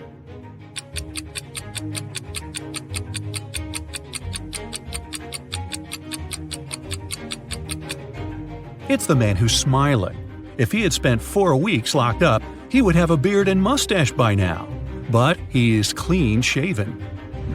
Rachel Brown, the owner of a large and successful company, has disappeared right from her office. The police suspect that some of her subordinates might know where the woman is. They question 3 people. Ruth, the HR manager, is the first to enter. "We were going to fire an employee that day. I came to get Miss Brown's signature." Adam, the accountant, says, I indeed came to her office. She had to approve the company's budget for the next year. And the secretary comes in last. I saw Ms. Brown today, but only for a minute or so. I asked her to sign my leave request. The police officers immediately realize who is lying. Can you figure it out too?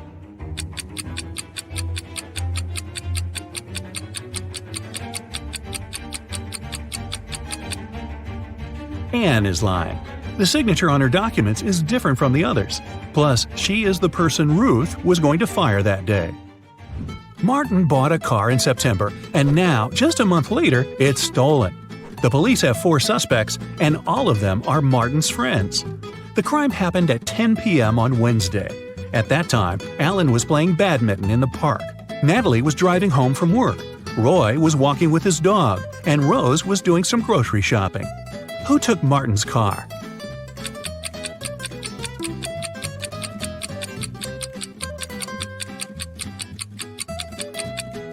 It was Alan. At 10 p.m. in October, it's too dark to play badminton. Eric was having lunch in a cafe. At some moment, he went to the bathroom and left his smartphone on the table. But when he came back, the phone was gone. Eric saw a man leaving the cafe and hurried after him. The guy only caught up with the man when he was about to sit in his car. Eric asked the man to give him his gadget back. But the man looked confused. "I know nothing about your phone. I only gave my friends a lift. They work over there." And he pointed at 2 men entering an office building. After hearing this, Eric immediately called the police. Why?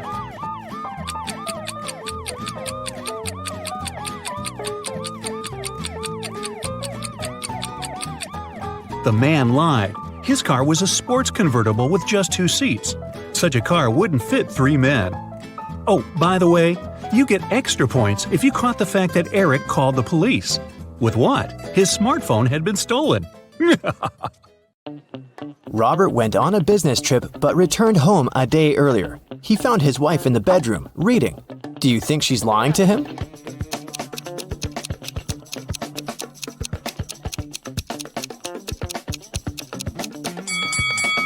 Yes, Robert's wife is overdressed for a reading night. Also, look, there's someone's foot under the bed. Now your task will be to decide which person of the 2 is in the wrong. Ready? Here's the first one. Quinn and Eliza can't swim. This summer, they both decided to learn how to do it finally. Quinn went to the river near her house. Eliza went to the lake with her friends. They both jumped into the water alone. Who's in greater danger?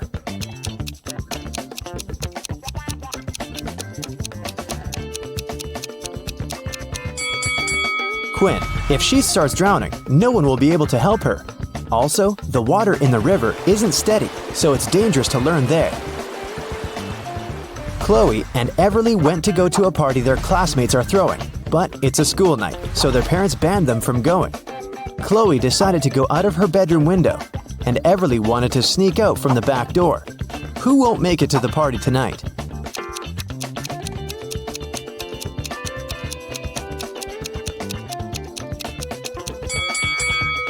Everly, most probably. Chloe is acting quite risky, but she might manage the trip. But Everly's mom is right there around the corner, reading. She'll definitely see her daughter trying to sneak out. Hazley and Annabelle plan to go to the movies with their friends tonight. Meanwhile, they're enjoying a hot summer day. Who is not going to make it to the movies?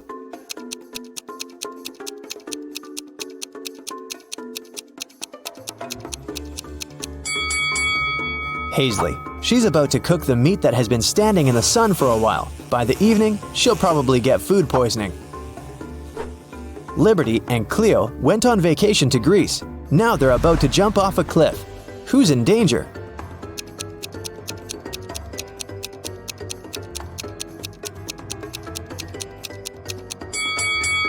Liberty. There are rocks under the cliff she's about to jump from. Nova made her daughter stay at home and study instead of going to a friend's birthday party. Allison's daughter had to spend the entire day in her bedroom instead of going to the movies. Teenagers come down to dinner at 7 o'clock. Which parent didn't notice they were being lied to?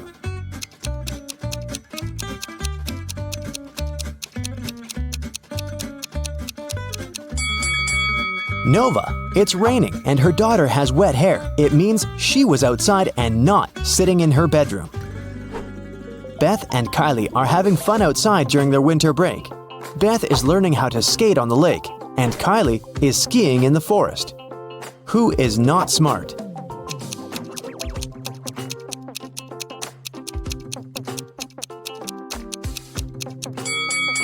Beth. The ice on the lake is cracking and there's no one around to help her. William and Daniel are driving to work and they're both running very late. Who's doing something really wrong?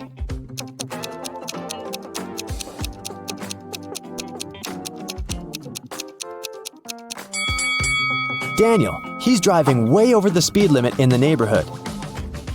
All the money from the city bank was taken in the middle of the day without anybody noticing.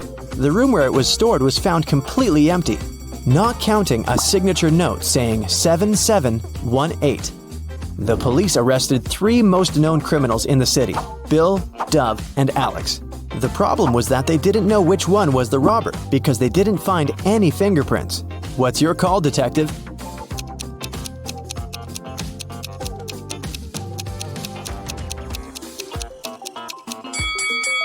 If you turn the paper around, the numbers will turn into a name. Bill. He must be the robber this time. Right before sunset, a peasant boy was caught by the king's palace. The king was very mad and didn't want to let him go just like that. He loved all kinds of riddles, so he gave the boy a chance to escape. He said that the boy could walk out of any of the 3 doors, and if he stayed safe, he'd be free. Behind the first door, there was a huge pot with water that was boiled just in the morning. Behind the second door, there were 3 hungry lions. Behind the third door, there was a raging fire. The boy made his choice and managed to leave. Which door did he walk out of?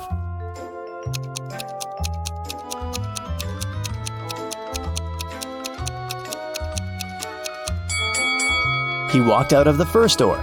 If the water was boiled in the morning, by sunset, it would already be barely warm. Mrs. Quinn, a mother of 4, went to work. She left a $50 bill on the kitchen table for her oldest daughter, Katie, to go shopping. Later that day, Katie told her that she couldn't find it. Mrs. Quinn told her to look for it, and Katie asked each one of her siblings. Serena texted, "The money was there, but I didn't touch it." Hannah texted, "I put it under some plates so that it doesn't fly away." Della texted, "There was a pile of yesterday's junk mail. I threw it away. Maybe the money was there." Who took the money?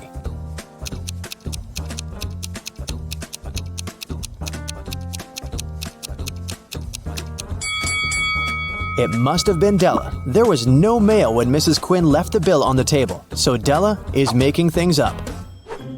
Aurora and Autumn were spending their summer in the countryside. They loved to go on long walks and explore the surroundings. One day, they found an abandoned hotel and just walked in. Everything there was crushed, and the glass was shattered. They took some photos and were looking through them at home. One of the photos scared them. Which one and why?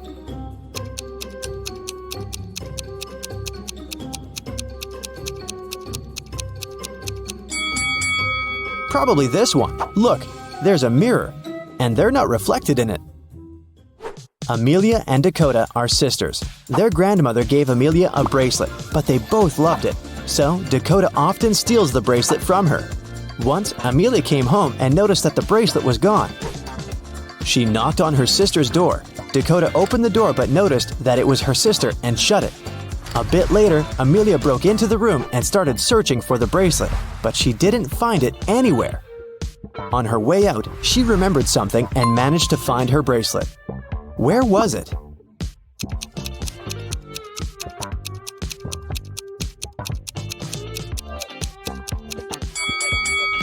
Amelia remembered that when Dakota opened the door, she was wearing a t-shirt. The next time, she was already wearing a long-sleeve shirt. She put on the bracelet and was hiding it under the sleeve. That's why Amelia didn't find it in the room. Spencer woke up in a dungeon. She didn't know what had happened, but there was a door. Spencer tried to open it, but it was shut. There were 3 buttons. On one button, there was a circle. On the second one, there was a triangle. On the third one, there was a rectangle. One button will set her free, and the other 2 will lock the door forever. There was a note saying 1, 5, 7, 11. Which button should she press to get out?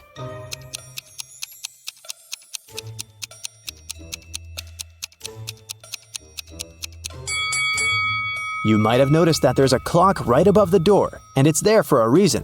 If you draw lines connecting 1, 5, 7, and 11, you will get the shape of a rectangle. So Spencer should press the button with a rectangle on it. Lucas, the heir of a rich gentleman, visited his cousin, Kai, for a cup of tea. They were talking about water polo when suddenly Lucas couldn't breathe anymore. Kai called the doctor, who said that Lucas had been poisoned. Both men were drinking the exact same tea. How did Kai manage to poison his cousin?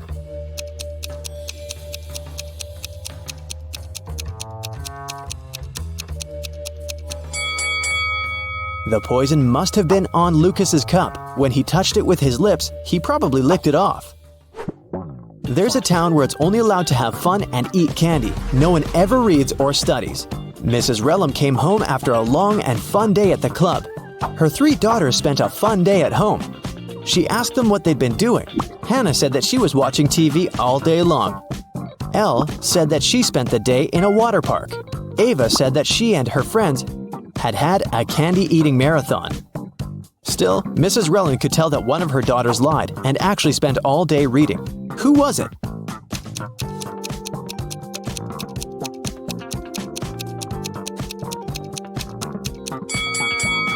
It was Hannah. Take a closer look at the books on her table. Most of them have perfect spines, but this one has a bent spine, so Hannah was reading it. The woman called the police and reported that she'd been robbed.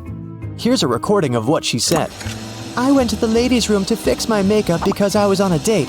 Suddenly, someone approached me from behind and hit me on the head with something heavy. I blacked out, and it took me several minutes to come. I'm still feeling dizzy. I don't know what the person looked like. I didn't see anything. I was reapplying my lipstick. The police refused to fill in the report and sent her home. Why?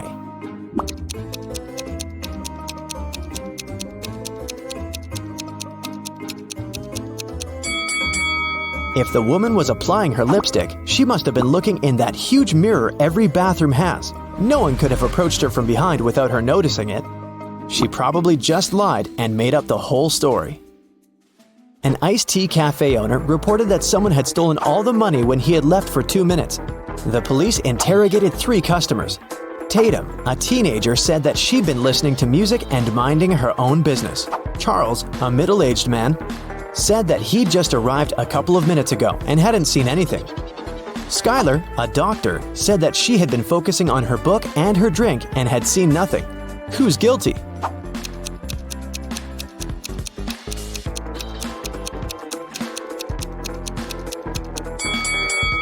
Charles said that he'd just arrived, but look, the ice in his drink has melted. He definitely has been there for a while, not just a couple of minutes.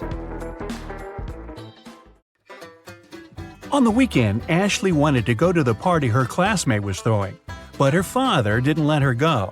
So, Ashley asked if she could go visit her grandparents instead. They had recently moved to a nice one-story country house. This time, her father happily agreed. But Ashley only used this as an excuse to leave home. In reality, the girl went to the party. When she came back home after the weekend, her father asked her what she had been doing at her grandparents' place. Ashley said she had been mostly studying upstairs. Her father immediately knew she was lying. But he didn't even call his parents to ask if what Ashley said was true. How did he understand?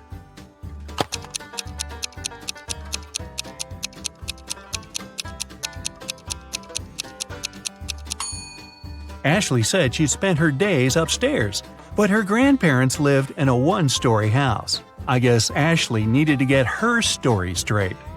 Michael wants to play some games on his brother's computer. The brother usually allows him to do it, but only when Michael manages to break the code.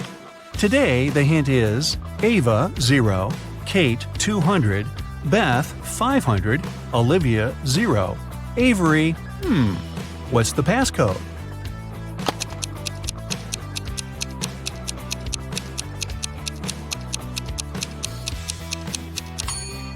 Each consonant in the word gives you 200 points, and each vowel takes away 100 points.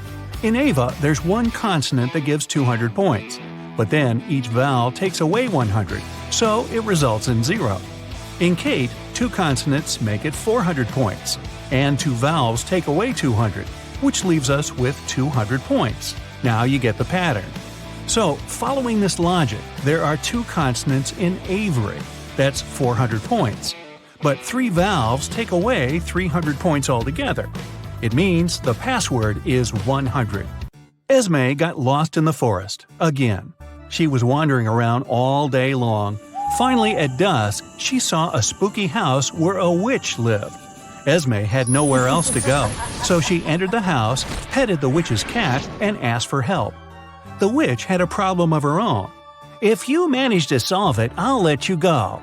Look, I have 2 apples. I want to cut them so all 3 of us, me, you, and the cat, get the same portion. But my magical knife can only make 1 cut." How can Esme solve this problem?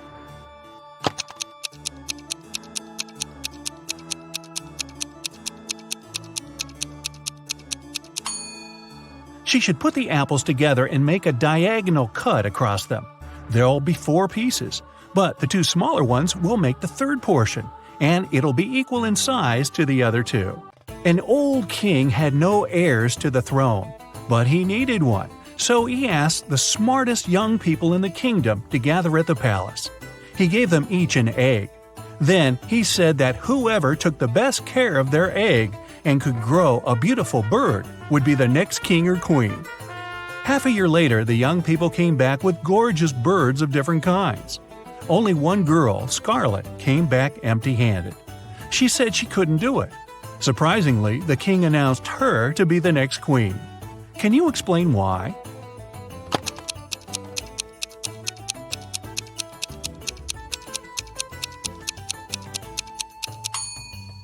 The king gave everybody a simple rock instead of a real egg, which means that no one could possibly grow a bird. Everyone else cheated except for Scarlet, and the king realized she was the only one who would make a good and fair queen.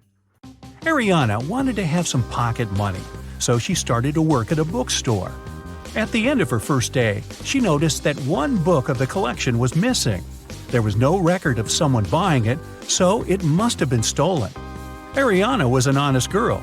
She went to the manager and admitted she hadn't noticed the theft.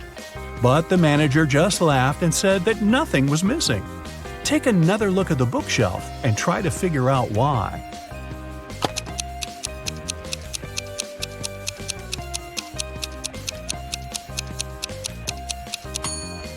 The collection only has 8 books.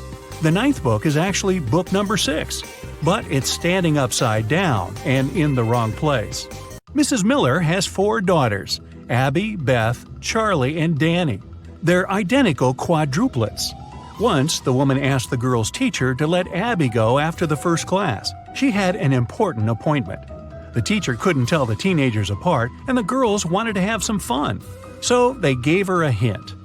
Charlie is somewhere in the middle. Danny is on the left side of Beth and on the right of Abby. Abby is right next to Danny. Can you help the teacher identify all the girls and find out which one is Abby?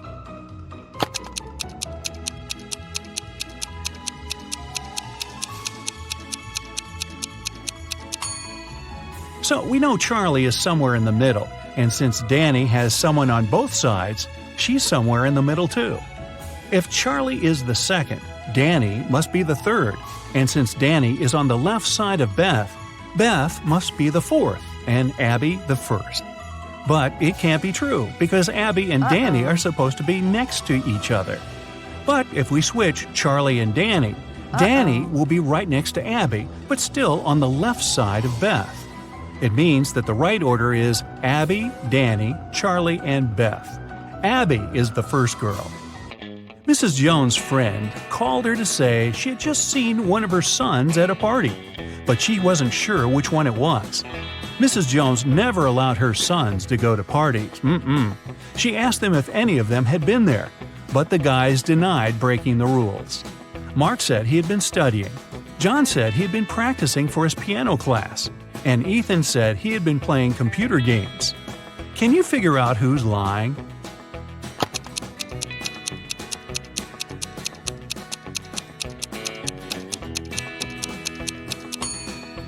Ethan. Look, he has a lipstick stain on his collar. A company was hiring a new manager. They wanted full commitment, so they didn't want this person to have a family. Ben and Rob came to the interview. Both of them said they weren't fathers and didn't plan to become ones. Rob had a flawless resume, but the company still hired Ben, even though he wasn't as good as Rob. Why?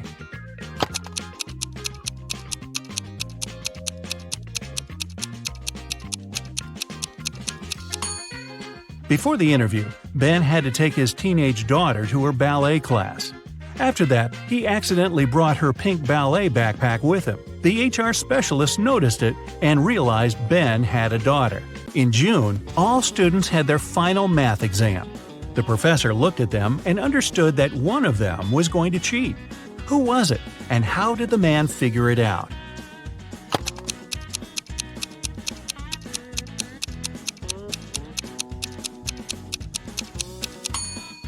It must be this girl. It's June, and everyone is wearing t-shirts and shorts. But she's put on a sweater and high boots. She must be hiding something. George and Carter are cooking dinner for tonight. Can you see who is doing something wrong?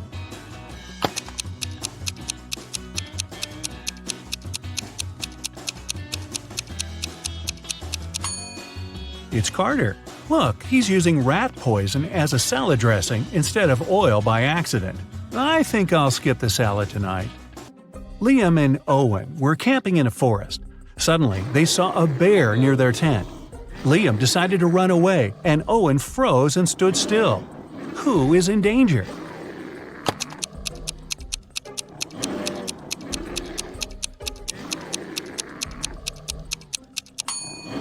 Liam. The bear is likely to start chasing him, and the animal will definitely be faster. If you ever find yourself in such a situation, it's better to keep your cool. Slowly move backward, keeping eye contact. Michelle and Emma were enjoying their time outside when a storm started. Michelle hid in her car that was in the middle of the beach, and Emma just kept swimming away from the shore. Who is not smart?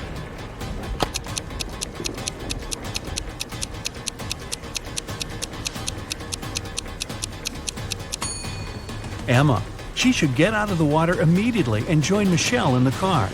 It's dangerous to touch water during a thunderstorm. Two friends, Tom and James, went swimming after school. They found a nice spot and decided to jump from a cliff. Can you tell who's in danger?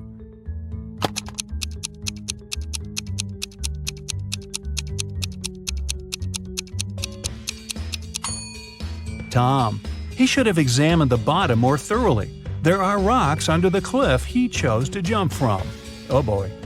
Camilla and Rachel were cleaning the house. At some point, both women entered their teenage children's bedrooms. Camilla noticed her son's phone and decided to check it. And Rachel found her daughter's diary and opened it. Who's in trouble?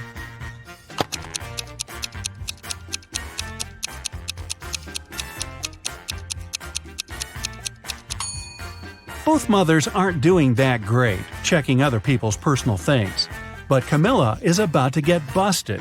Her son is about to walk into the room. Elizabeth and Mackenzie are both late for work. They're driving over the speed limit. Who isn't smart?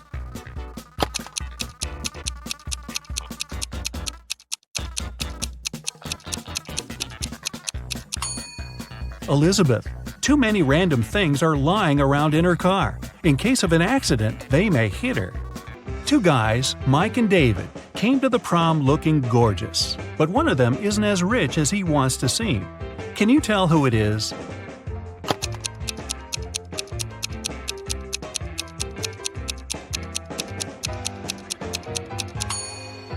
Look at Mike's shoes. They're all dirty. He must have been walking to the prom because he couldn't afford a car.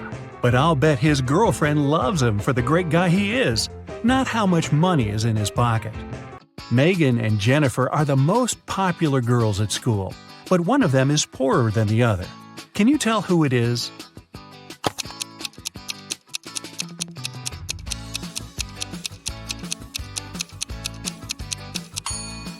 It's Megan. Look at her purse. It looks like Gucci, but the logo is wrong. It must be a cheap copy of the bag. But Megan saved a lot of money, so maybe she is the smartest. Two families are going on vacation. Look at them attentively and try to figure out which family spends more money.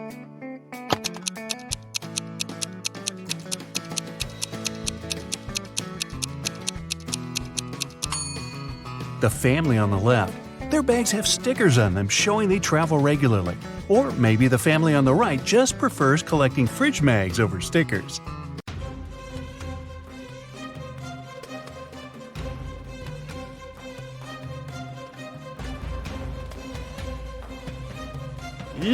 Hey, my dear detective, I need your help today. Or rather, not me, but Gemma. She works as a manager at a large supermarket, and one morning, she receives a strange message. There's a thief among your customers. Beware. Oh, Gemma no. runs out of her office and sees 3 people who look suspicious. Can you help Gemma figure out who the real shoplifter is?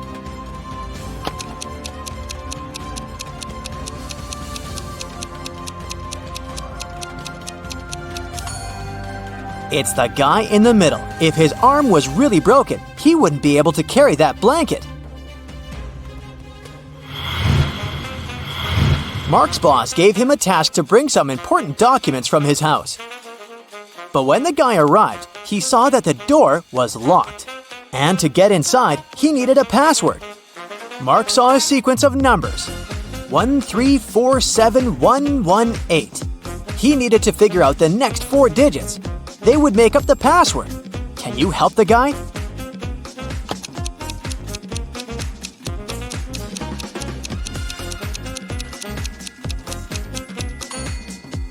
One and 3 together gives us 4, which is the next number. 3 and 4 are 7. Here it is. 4 plus 7 is 11. Then 7 plus 11 is 18. So the next digits are 2 and 9. 29. Since that's what you get when you add 18 to 11. And 18 plus 29 is 47. So the password is 2947. Detective Lars was chasing a criminal who had robbed a jewelry store. But the criminal managed to hide in a women's clothing store and put on a female outfit. Can you help the officer find the thief among these ladies?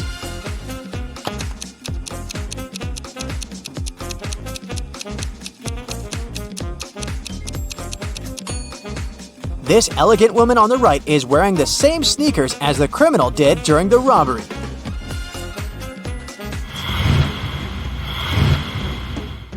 Lauren was an archaeologist exploring ancient pyramids. Once she got lost and found herself locked in a tiny room. The worst thing was that as soon as she got into the room, the door she had entered through got blocked by a rock slide. No one knew where Lauren was. She had to get out of there on her own. The woman saw another door, but it was locked. To open it, she had to solve a riddle and enter the correct 4-digit code. Can you help Lauren figure out the code?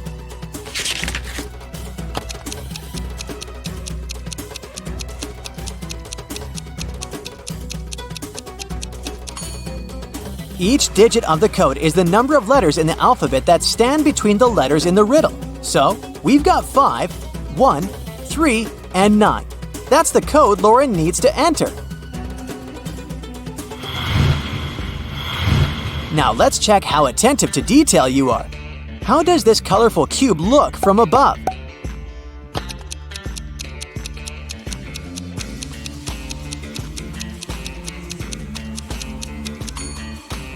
The correct variant is picture number 4. The next task, try to find all the differences between these 2 pictures.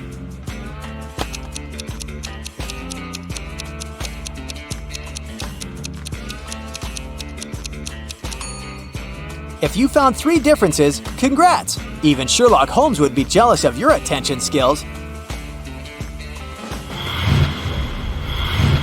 The evening before his girlfriend's birthday, Michael arrived at her office quite late to decorate her desk. He pretended to be a pizza delivery guy to get past the security. But when Michael finished with the decorations, he realized that the building was closed. But the worst thing was that all the guards had already left. If the guy just opened the door, the alarm would go off and the police would arrive right away. Michael found a locker with a few tangled wires inside. One of them turned off the alarm, another was responsible for fire detectors, and the last one turned the cameras off. Which wire should the guy cut?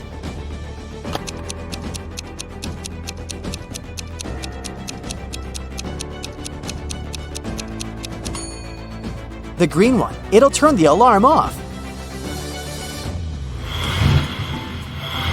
Don't let this riddle baffle you. It's not as difficult as it may seem at first. Take your time, write down some notes, and you'll crack it in no time. Yeah.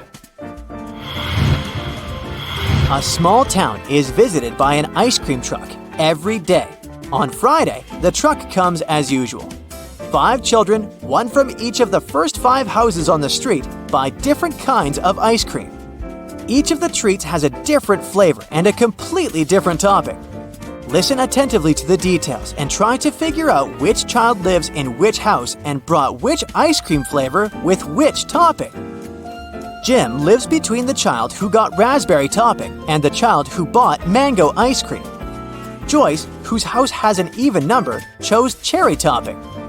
Nancy does not live next to Joyce. Black currant ice cream had no topping. The child who lives in house number 2 bought butterscotch ice cream.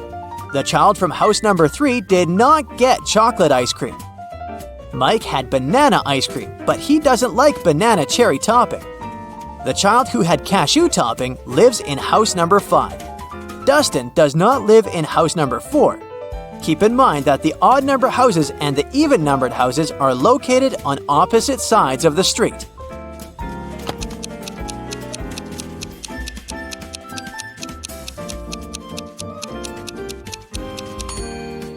So, here's the answer. Jim lives in house number 3 and he bought blackcurrant ice cream with no topping. Dustin lives in house number 2 and he got butterscotch ice cream with banana cherry topping.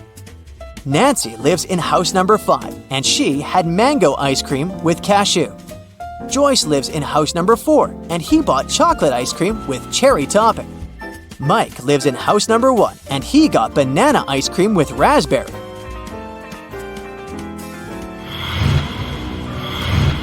A long time ago, a king ruled the great kingdom of Trojan House. As part of the renovation of the kingdom to meet new security needs, he asked his chief architect to create a new construction plan. The king's idea was that all of his 10 castles should be connected with 5 straight walls, and each wall must connect 4 castles together.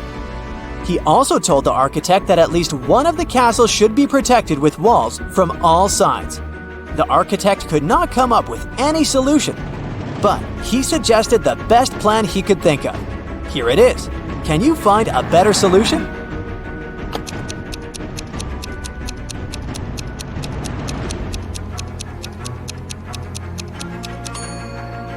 That's the solution the king will like much more. As you see, in this case, not 1 but 2 castles are protected from all sides. 12-year-old Adam knew his older brother Philip, who was 20 years old, got some money for his birthday. But however hard Adam tried, he couldn't find it.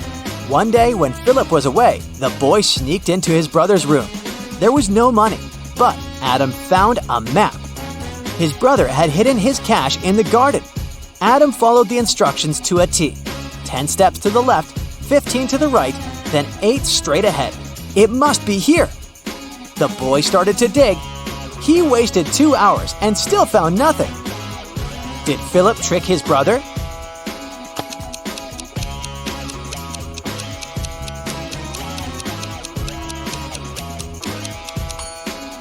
Due to their age and size difference, Adam's steps were smaller than his brother's. That's why he was looking for the money in the wrong place. Jason, a rich traveler, stayed in a small but expensive hotel at the seaside. During a severe storm with gale-force winds, there was a blackout. The whole area was plunged into darkness. People stayed without electricity for at least 2 hours. The problem was finally solved. But Jason discovered that during the blackout, someone had taken his wallet with a lot of cash and his credit cards. The police arrived and questioned the people who had been in the hotel at the time. Justin, the receptionist, told the detective he had been in the basement. He was trying to start an emergency generator. Unfortunately, he didn't succeed. Nicole, another guest, said she had arrived an hour before the blackout. She was exhausted. She lit several candles, unpacked, cleaned herself, and went to bed. Gregory, the hotel driver, said he'd been at the airport. A new guest had arrived and he went to pick them up. The police immediately figured out who was lying. Can you?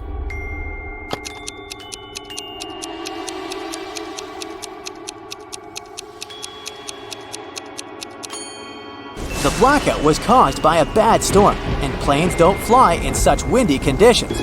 Then how could someone arrive by airplane? Gregory lied.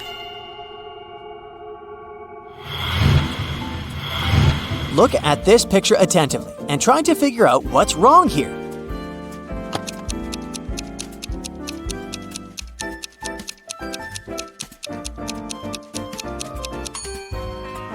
That elderly lady is watering her plant with milk.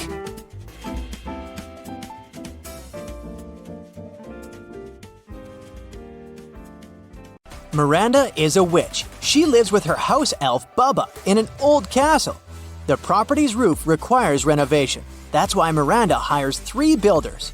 She leaves Bubba with them and flies to the farmer's market.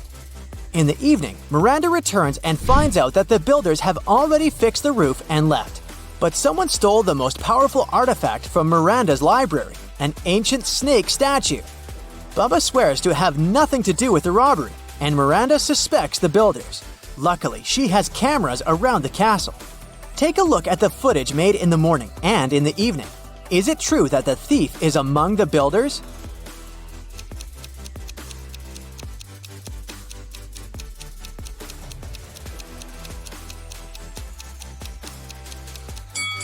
This guy carried just one small tool in the morning, but the evening footage shows that he carried a large tool in his hand. Therefore, he must have hidden the stolen artifact in his briefcase. Miranda grabs her broom and flies to the thief's apartment to get her artifact back. He's not home, and Miranda decides to search the room.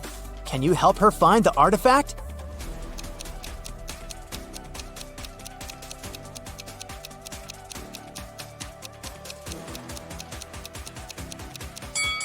It's in the oven. Miranda purchases a super rare and expensive orchid for her garden. Later that day, she throws a barbecue. The next morning, Miranda sees that the orchid is gone. It means that one of her guests is a thief, but they claim they didn't see the flower disappear. Miranda decides to visit and question 3 suspects. Lily says, "I've been attending your barbecue parties for years. It wasn't me. Why would I steal from my bestie?" Donna says, "How dare you? I'm not a thief. I'm allergic to all flowers. I'll never come to your party again." And Cassie says, "Oh, come on. Everyone knows that I'm super rich. I can afford to buy hundreds of orchids." Who's lying?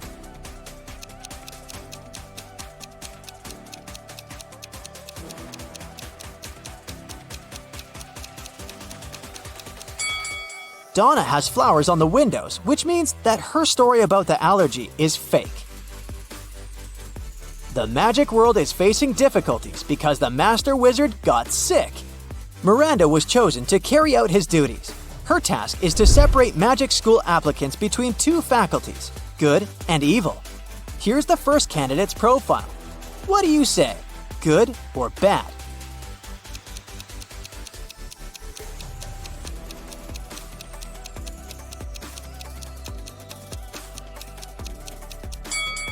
Leo is only 18 years old, but he says that he's been involved in charity projects for 20 years.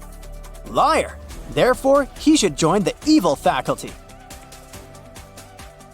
What about Luna? Is she a good witch or pure evil?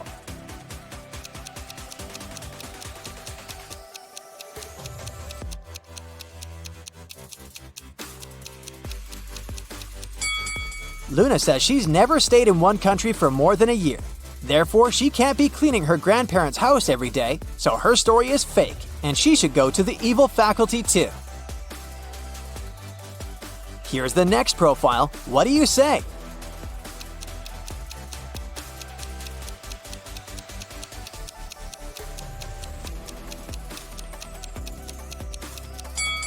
Seems like Olaf is a good guy.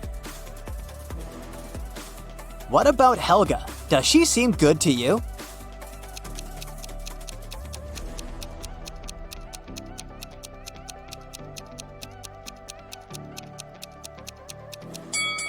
Helga's story is fake. There's no monkeys in Antarctica.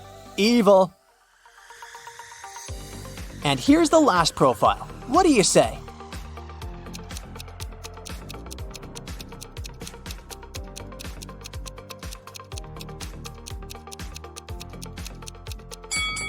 Magnus didn't lie. Therefore, he can go to the good faculty. Miranda is giving a private potion class to Amber. They prepare a luck potion in a large cauldron. Suddenly, Miranda's phone rings and she goes out for 5 minutes to talk. 5 minutes later, Miranda returns and sees that Amber is under a love spell. Can you guess what happened here?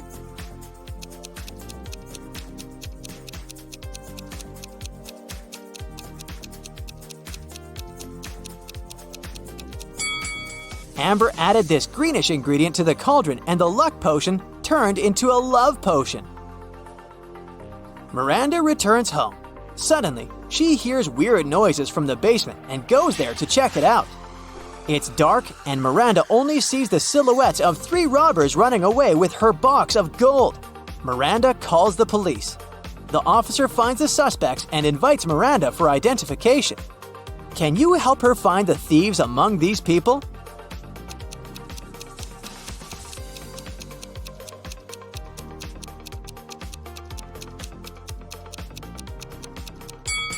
Only these 3 individuals match the silhouettes perfectly. The next day, Miranda goes to see a fancy haunted castle. She meets 3 people in the lobby: Drake, Luke, and Maya. Each person claims to be the castle's official owner. Can you help Miranda figure out the real one?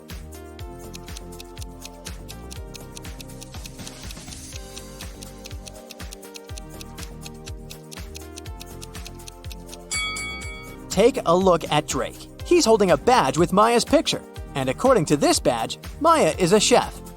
Luke is holding a poster with Drake's picture. It says that Drake is a runaway criminal. So Luke must be the real owner of this place. The next morning, Miranda arrives at magic school. Oh no! Someone drew runes on her wall in her office. The spell turns Miranda's hair into snakes. Luckily, she knows the counterspell and quickly fixes herself up. Miranda wants to find out who pulled the prank and interrogates 3 suspects. Bella says, I woke up late and just arrived here. I wouldn't have time for a prank. Theodore says, I don't use magic for silly pranks. It's against my principles. and Alice says, I think it was Bianca. I heard her talking bad things about you the other day. who did it?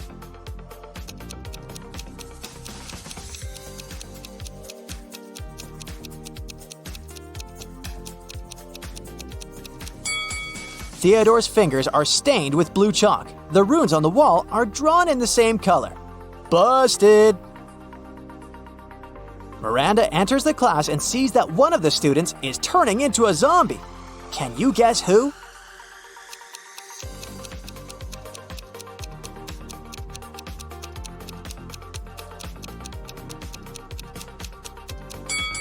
Take a look at this guy's hand. He's turning into a zombie.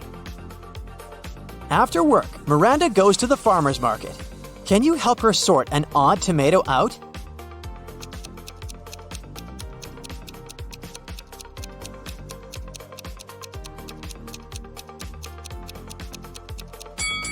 This one. What about cheese? Which piece doesn't belong here?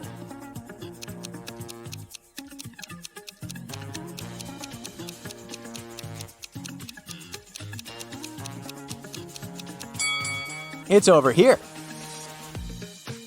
Let's see if you can sort an odd cherry out.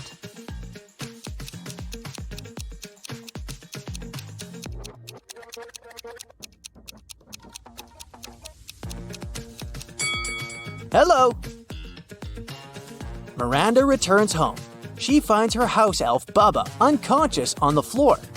Bubba says that he didn't see the attacker's face because he was wearing a mask. Miranda finds 4 suspects and questions them. Morpheus says, I spent all day at home learning new spells. Morgana says, I don't know who did it. I was in my garden taking care of my lilies. and Xavier says, I was on a date with my girlfriend all day long. We've just returned home. who's lying?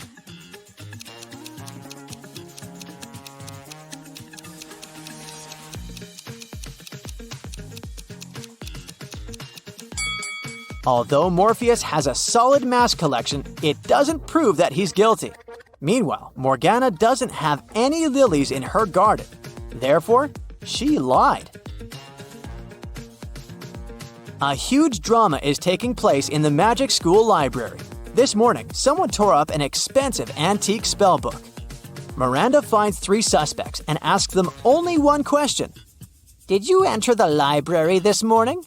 Melissa replies, Nope. I spent all morning in the dining hall. My friends can verify my words.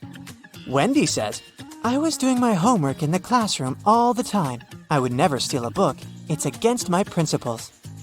and Nicholas says, I wanted to visit the library a couple of hours ago, but the door was locked, so I just went to the garden. Can you spot the thief?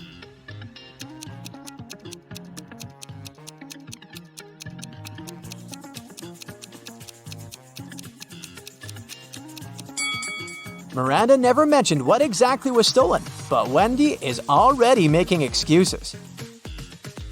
Miranda goes to the dining hall to have some lunch. The cook serves her favorite chicken dumplings. Miranda puts her plate on the table and leaves for the bathroom to wash her hands. When she returns, she finds out that someone had stolen a couple of dumplings from her plate. Miranda questions 3 suspects. Gil says, I'm a vegetarian. Why would I steal anything with chicken? Leah says, I'm on a wheat-free diet because I'm allergic to gluten. So even if I wanted to, I couldn't have eaten your dumplings. And Rose says, I was too busy with my food, so I didn't look at your table. who's lying?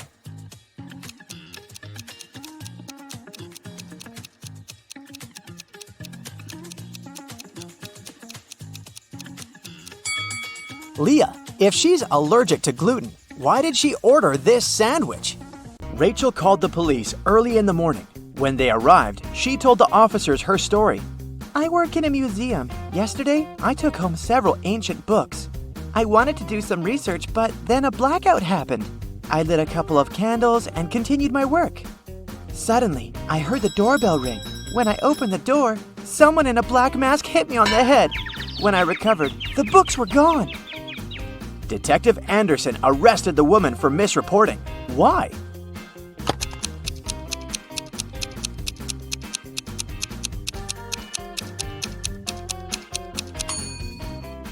If there had been a blackout, the doorbell wouldn't have been working. After a bank had been robbed, the police found a bag with money in the park. It was lying among cacti. The police officers arrested 3 suspects. It didn't take long to figure out who the bank robber was. Do you know who it is?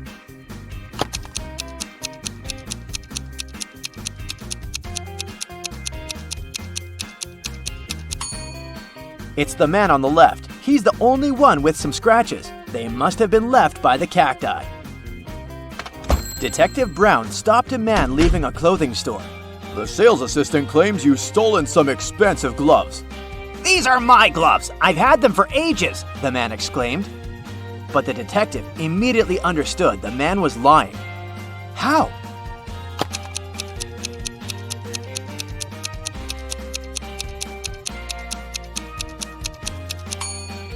The man wouldn't be able to use these gloves. They're both for the same hand. A family with 2 teenagers went on vacation to the seaside. They lived in a small bungalow, almost right on the beach. Everything was great at first, but 2 days after their arrival, their younger son went missing. The police had 4 suspects. They invited the guy's family to look at them. Maybe they could recognize someone. The teenager's mother didn't need more than a glance before she knew who was behind her son's disappearance. Who was it?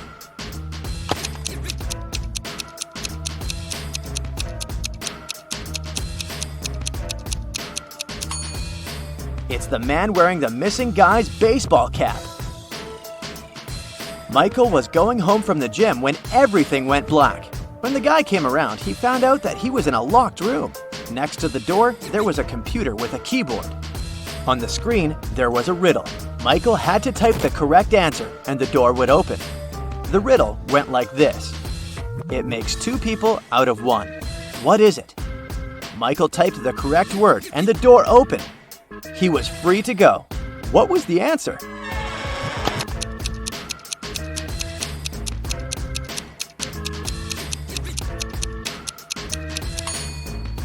It's a mirror. Police detective Thomas Davis was walking along the street on a winter evening. Suddenly, he saw a person in a black mask sneaking out of a house through the window. They were carrying two large bags. The detective realized it was a burglar. He ran after the stranger, but they turned the corner and disappeared. Thomas understood that the criminal had hidden in one of these houses, but which one?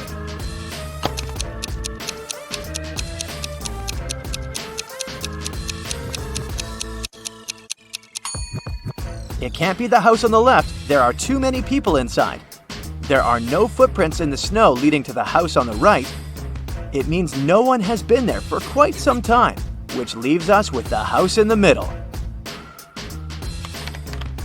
Oliver was attacked in his apartment and taken to a hospital. The police had 4 suspects, all of them Oliver's neighbors. Amelia said she'd been walking in the park since early morning. Henry explained he'd been painting in his studio and had heard nothing. Jacob said he'd been repairing his car. Sophia answered she'd been taking a bath for the past 3 hours. Look at these people's hands and try to figure out who is lying.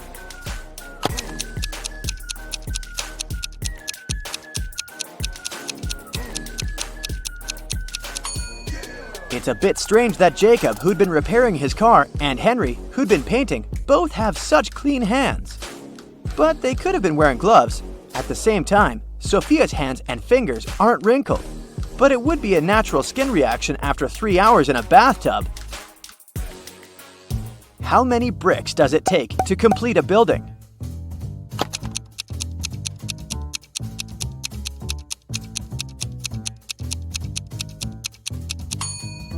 Just one. It will be the last one. A man wanted to buy a used car. He found a nice one which cost $9,000. He bought it and didn't pay a dime for it. How come?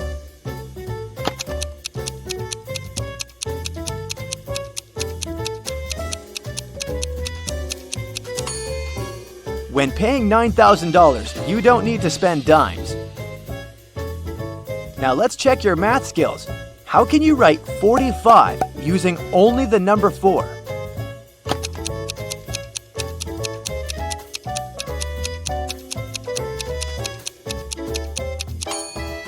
(44 plus 44 44ths). Nathan sneaked out of the house late in the evening to meet his girlfriend. The teenager thought he was extremely careful and quiet, but his whole family knew about his plan. They were aware that the guy would return at midnight. They decided to make a bet. The one who would see Nathan first when the guy started climbing the fence would be the winner. No chores for them for 1 week. Not to fall asleep, Nathan's dad switched on the TV. The teen's grandfather settled in the living room and started to read a book. The grandmother went to the kitchen to make pizza, and Nathan's mom went to her room, sat down on the floor, and started meditating. Who's going to be the first to spot Nathan when the time comes?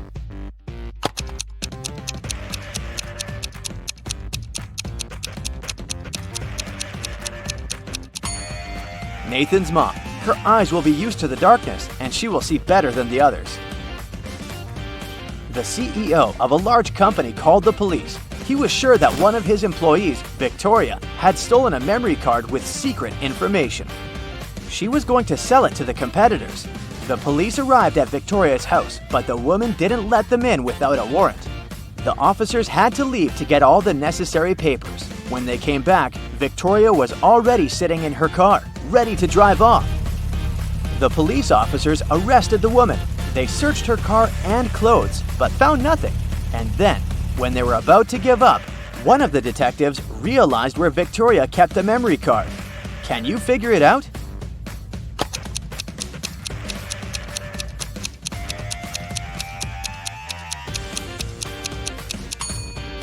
When the police first came to her, the woman had her hair down, but after that, Victoria changed her hairstyle. The memory card is in her bun. Martin was driving past a bus stop when he saw 3 people standing there. One of them was Monica, a woman he had a crush on. Martin also spotted Sam, his friend, and an elderly lady who looked like she was freezing. Unfortunately, Martin had a 2-seater car. What should he do?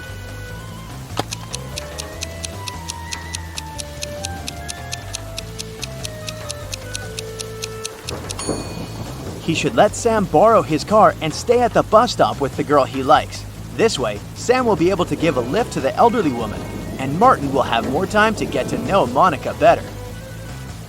During a fire, a bank was robbed. The security guard told the police he wanted to save a bag with money, but he had to lace up his boot right in front of the emergency kit. At that moment, the door opened and hit him on the head. When he recovered, the money was missing. Why was the security guard arrested?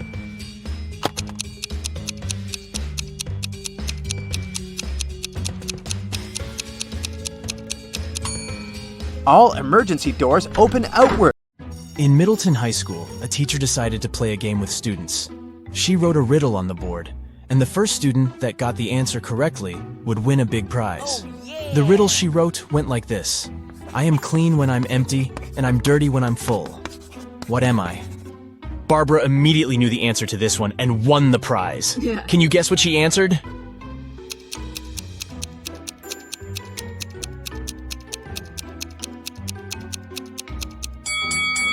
It's a chalkboard! The answer was right in front of her all along. Gabriel is an experienced trekker. He went for a 3-day trek in the beautiful forests of Spain when he was captured by a mythical creature. The creature took him to a hidden realm and took away his backpack and all his belongings. After he took everything he needed, he left Gabriel in a dark cave all by himself. To leave the cave, Gabriel was supposed to choose one of 3 tunnels. The first tunnel had thousands of pointy crystals that could hurt him if he stepped on them. The second tunnel was filled with shadowy creatures that were eager for some of Gabriel's vitality. And the last tunnel had the belongings of an ancient wizard, his cape and some of his potions lying around. Which tunnel should he choose?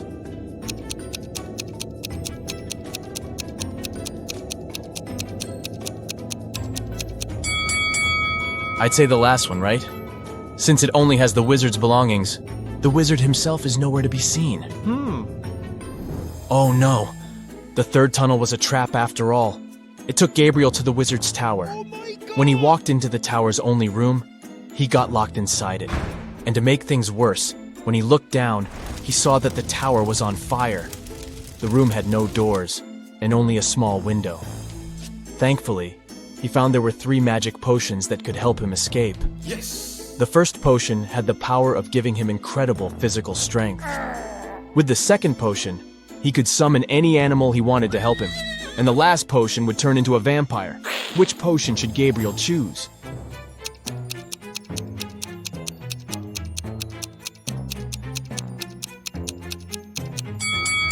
Well, no animal could help him escape the tower, and even if he had all the strength in the world, he wouldn't be able to beat the fire.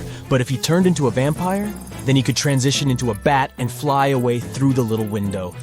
So the third bottle it is. Maya was exploring the realms when she opened a door that took her to Rainbow Land. This world was filled with flying unicorns and colorful fairies. But they were mischievous creatures that liked playing pranks with outsiders. So, they held Maya hostage until she could figure out the answer to their riddle. They asked her, I'm a color you can eat. What am I? Can you help Maya figure out the answer to this riddle?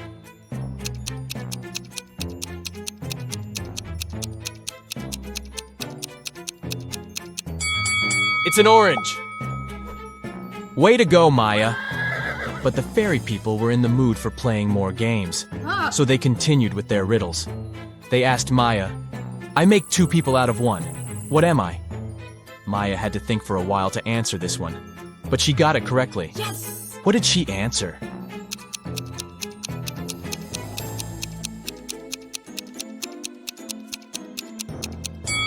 It's a mirror!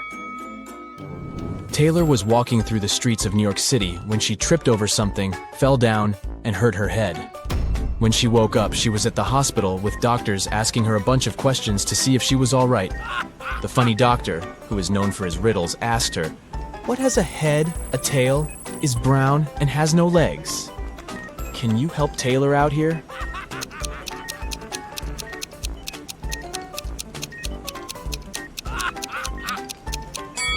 It's a penny. You can see how this riddle is misleading, but hey, you got it right. 3 people decided to spend their vacations in Antarctica. Bianca had some trouble with the harsh weather, but felt it was worth it in the end. Pablo had a great time photographing the penguins for his social media page, and Helena got to do some fishing while she was there. On the last day of their trip, passing through airport security, one of them got caught trying to take a penguin with them in their backpack. Take a look at the picture. Can you tell who it was?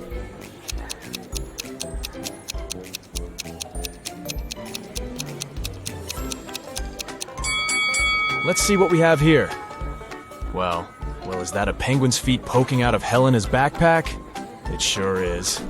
Guess she did more than just fishing during her vacation. Kailani was swimming in a dark underwater cave when she found a gold lamp. She rubbed the lamp, and a powerful merman came out of it. The merman told her he would grant her heart's truest wish and asked her what it would be. The young mermaid was confused about what to wish for, so she went to ask her family what they wanted most. Her father said he wanted to be king. Her mother said she wanted to have a pet shark, and her brother said he wanted to marry the love of his life. The powerful merman granted Kalani one wish, but all of her family members got what they wanted. Can you guess what Kalani wished for?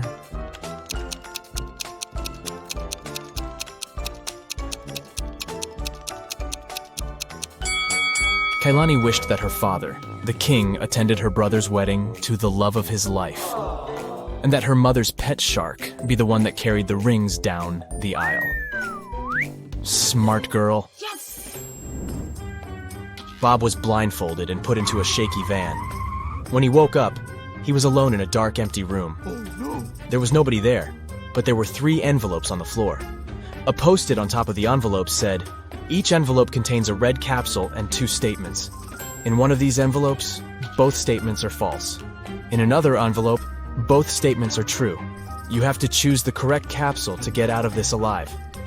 He opened the first envelope, saw a capsule and the messages. 1. Don't take this pill. 2. Take the pill from the second envelope. On the second envelope, the note said, 1. Don't take the pill from the first envelope. 2. Take the pill from the third envelope. And the last envelope said, 1. Don't take this pill. 2. Take the pill from the first envelope. Which capsule should Bob take?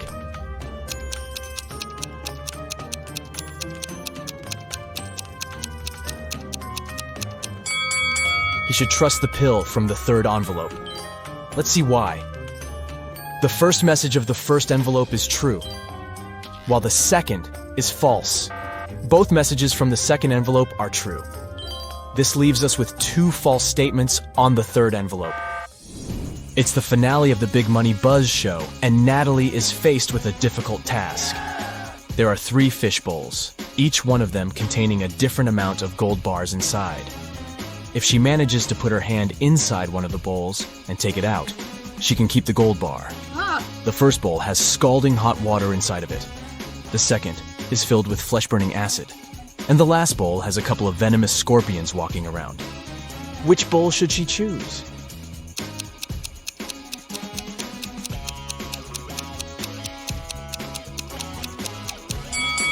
Natalie should just wait until the water cools down and grab the gold bar from the first bowl. Yes! Nova wanted to be part of the Binary Bandits. They were an elite cybersecurity group that protected the internet world from hackers. She sent several emails to the group's members, but she was completely ignored. Until one day, she got an encrypted message with a mysterious riddle. It said that if she could answer this riddle, she would be interviewed by a member of the bandits and get a chance to be part of the group. The message said, "Invisible I am, but through circuits I flow. Harness my power and watch your knowledge grow. A key to the future, a virtual seed. Decipher my code and all secrets you'll heed. What am I?" Nova's answer was a 4-letter word, and she got it right. Can you guess what she answered?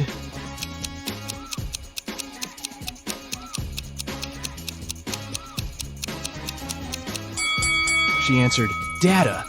That seemed obvious, huh?